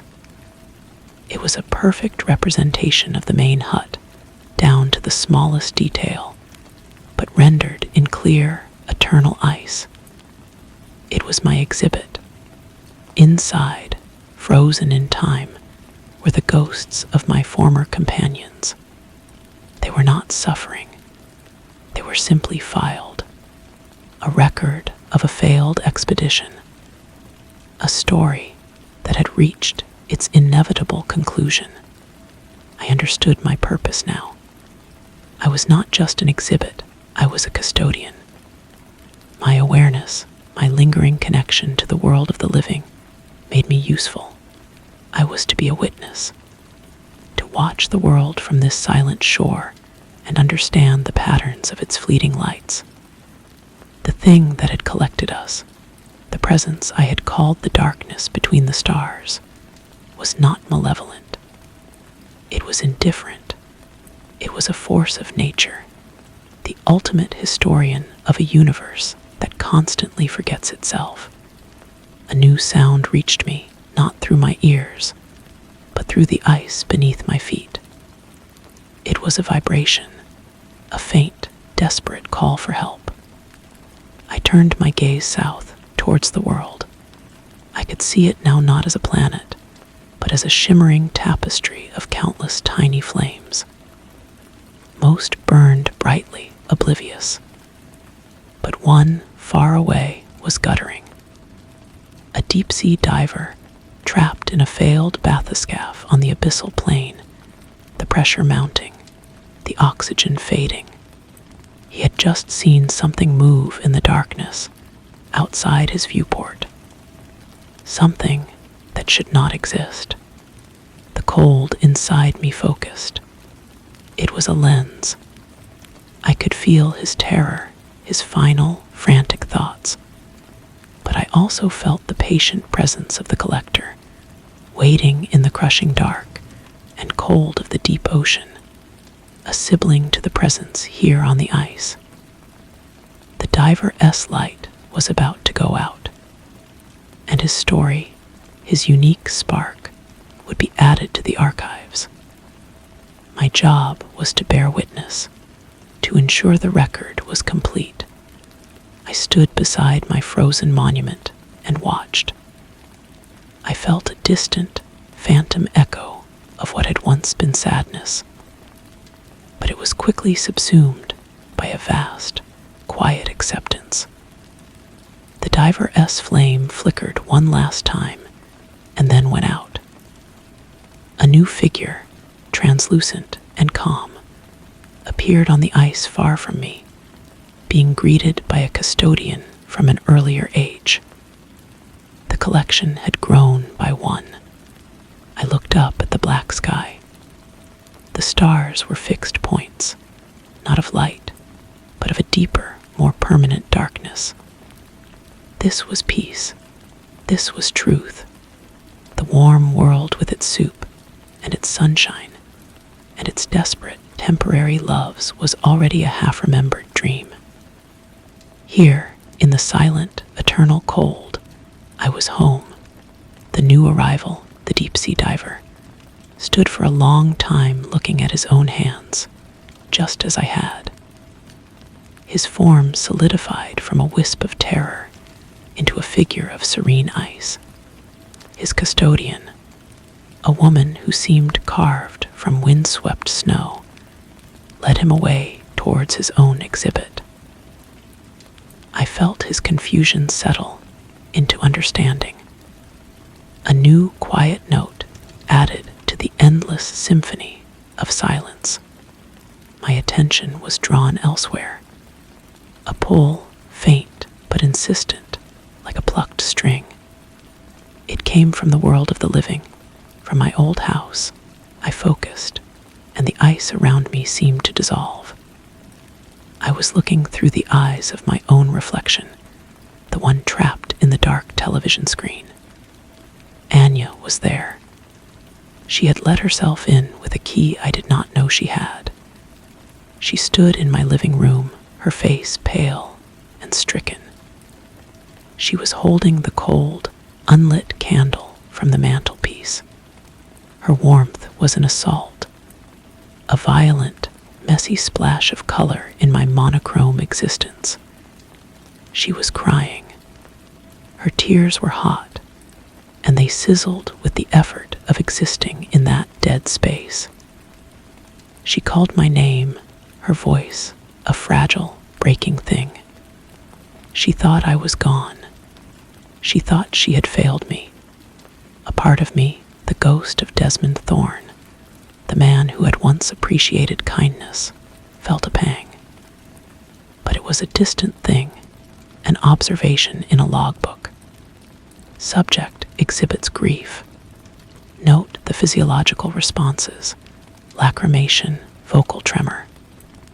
I could see the life burning within her, a frantic, beautiful flame. I knew its exact duration, could feel the weight of the years and days and minutes it had left. It was a small, bright thing, and it would be extinguished all too soon. She looked directly at the television screen, at the reflection of my eyes that I used as a window. For a terrifying second, I thought she saw me. Her own eyes widened. She took a step back, dropping the candle onto the carpet. She felt it, the cold, the presence. She was a warm-blooded creature sensing a predator in the dark. She fled, leaving the door open behind her. a rectangle of vulgar yellow sunlight cutting into the dim room. The connection snapped. I was back on the ice, under the starless sky. The curator was nearby, its form a shifting pillar of night. It had observed the entire interaction. There was no judgment, only a quiet acknowledgement of the data gathered. The open door of my house was an anomaly, a breach in the exhibit. A decision was made, not in words, but in a shift of the absolute cold that constituted my being. I was to return, not as Desmond Thorne, not truly, but as a custodian in place. The house was part of the collection now, a unique outpost. My disappearance would raise questions, create noise. My continued, altered presence would be a better veil. The transition back was as smooth as the departure. One moment I was on the plane of ice, the next I was standing in the living room.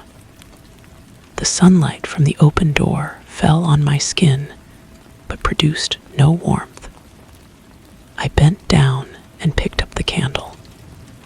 Anya's warmth was still on it, a fading stain. I placed it back on the mantel. I closed the front door, locking out the day. The house settled back into its perfect silence. I sat in my chair. I would wait. The police would come again. Anya would send others. I would answer the door. I would speak to them. I would tell them I was fine, that I had been unwell but was recovering. I would use the right words, mimic the right emotions. I would be a perfect, calm, and reasonable man.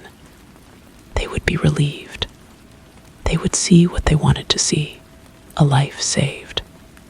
But they would not see the cold behind my eyes. They would not feel the vast, patient silence that lived in my chest. They would go back to their bright, noisy world, and I would remain in mine, a keeper of the quiet, a sentinel at the border between the temporary and the eternal. And when their time comes, when their light gutters and fails, I will be there, to witness, to collect, to welcome them home to the long, silent night. The days that followed were an exercise in meticulous curation. I cleaned the house, removing the thin layer of dust that had settled like a shroud. I did not do this out of a desire for cleanliness, but as a preparator would ready a gallery.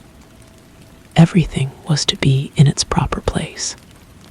I went to the grocery store, moving through the fluorescent aisles with a detached efficiency. I selected bland, colorless foods. The other shoppers were loud, their laughter sharp and intrusive. I saw the brief, hot sparks of their lives, flaring and destined to fade. They were temporary exhibits, unaware of the museum walls that surrounded them. Anya came back, this time with a man I assumed was a doctor. I answered the door with a calm smile. My performance was flawless. I spoke of a turning point, of finding a new equilibrium. I used words like gratitude and peace. The doctor asked careful questions, and I provided careful answers. I saw the moment he decided I was no longer a risk to myself. He saw a man recovering from trauma. He did not see the ice. When they left, Anya hugged me. Her body was so warm it felt like a brand. I endured it, my arms hanging loosely at my sides. As she pulled away, she looked into my eyes, and for a fraction of a second, her smile faltered. She had seen something in the depths, a stillness that no living thing should possess. But the human mind is adept at explaining away the impossible. She chose to believe in my recovery. Alone again, I resumed my post in the chair. The candle on the mantel remained unlit, but I no longer needed its flame. The cold was internal now, a self-sustaining system. I found I could extend my awareness, not just to the dying, but to the quiet places of the world. I could feel the patient presence in the deep ocean trenches, in the heart of glaciers, in the vacuum between planets. We were a network of silence, a distributed consciousness curating the end of all things. Tonight, the air in the house has changed. The silence is not empty, it is expectant. I rise from my chair and walk to the back door. I do not open it. I simply stand before it, waiting. On the other side, I sense a familiar presence. It is not Fenrir this time. It is the diver. His form is steadier now, fully integrated into the cold. He has been assigned his first solo curation. A light is going out nearby. An old man, alone in a house 2 streets over, his heart finally stilling in his sleep. It is a simple, quiet passing.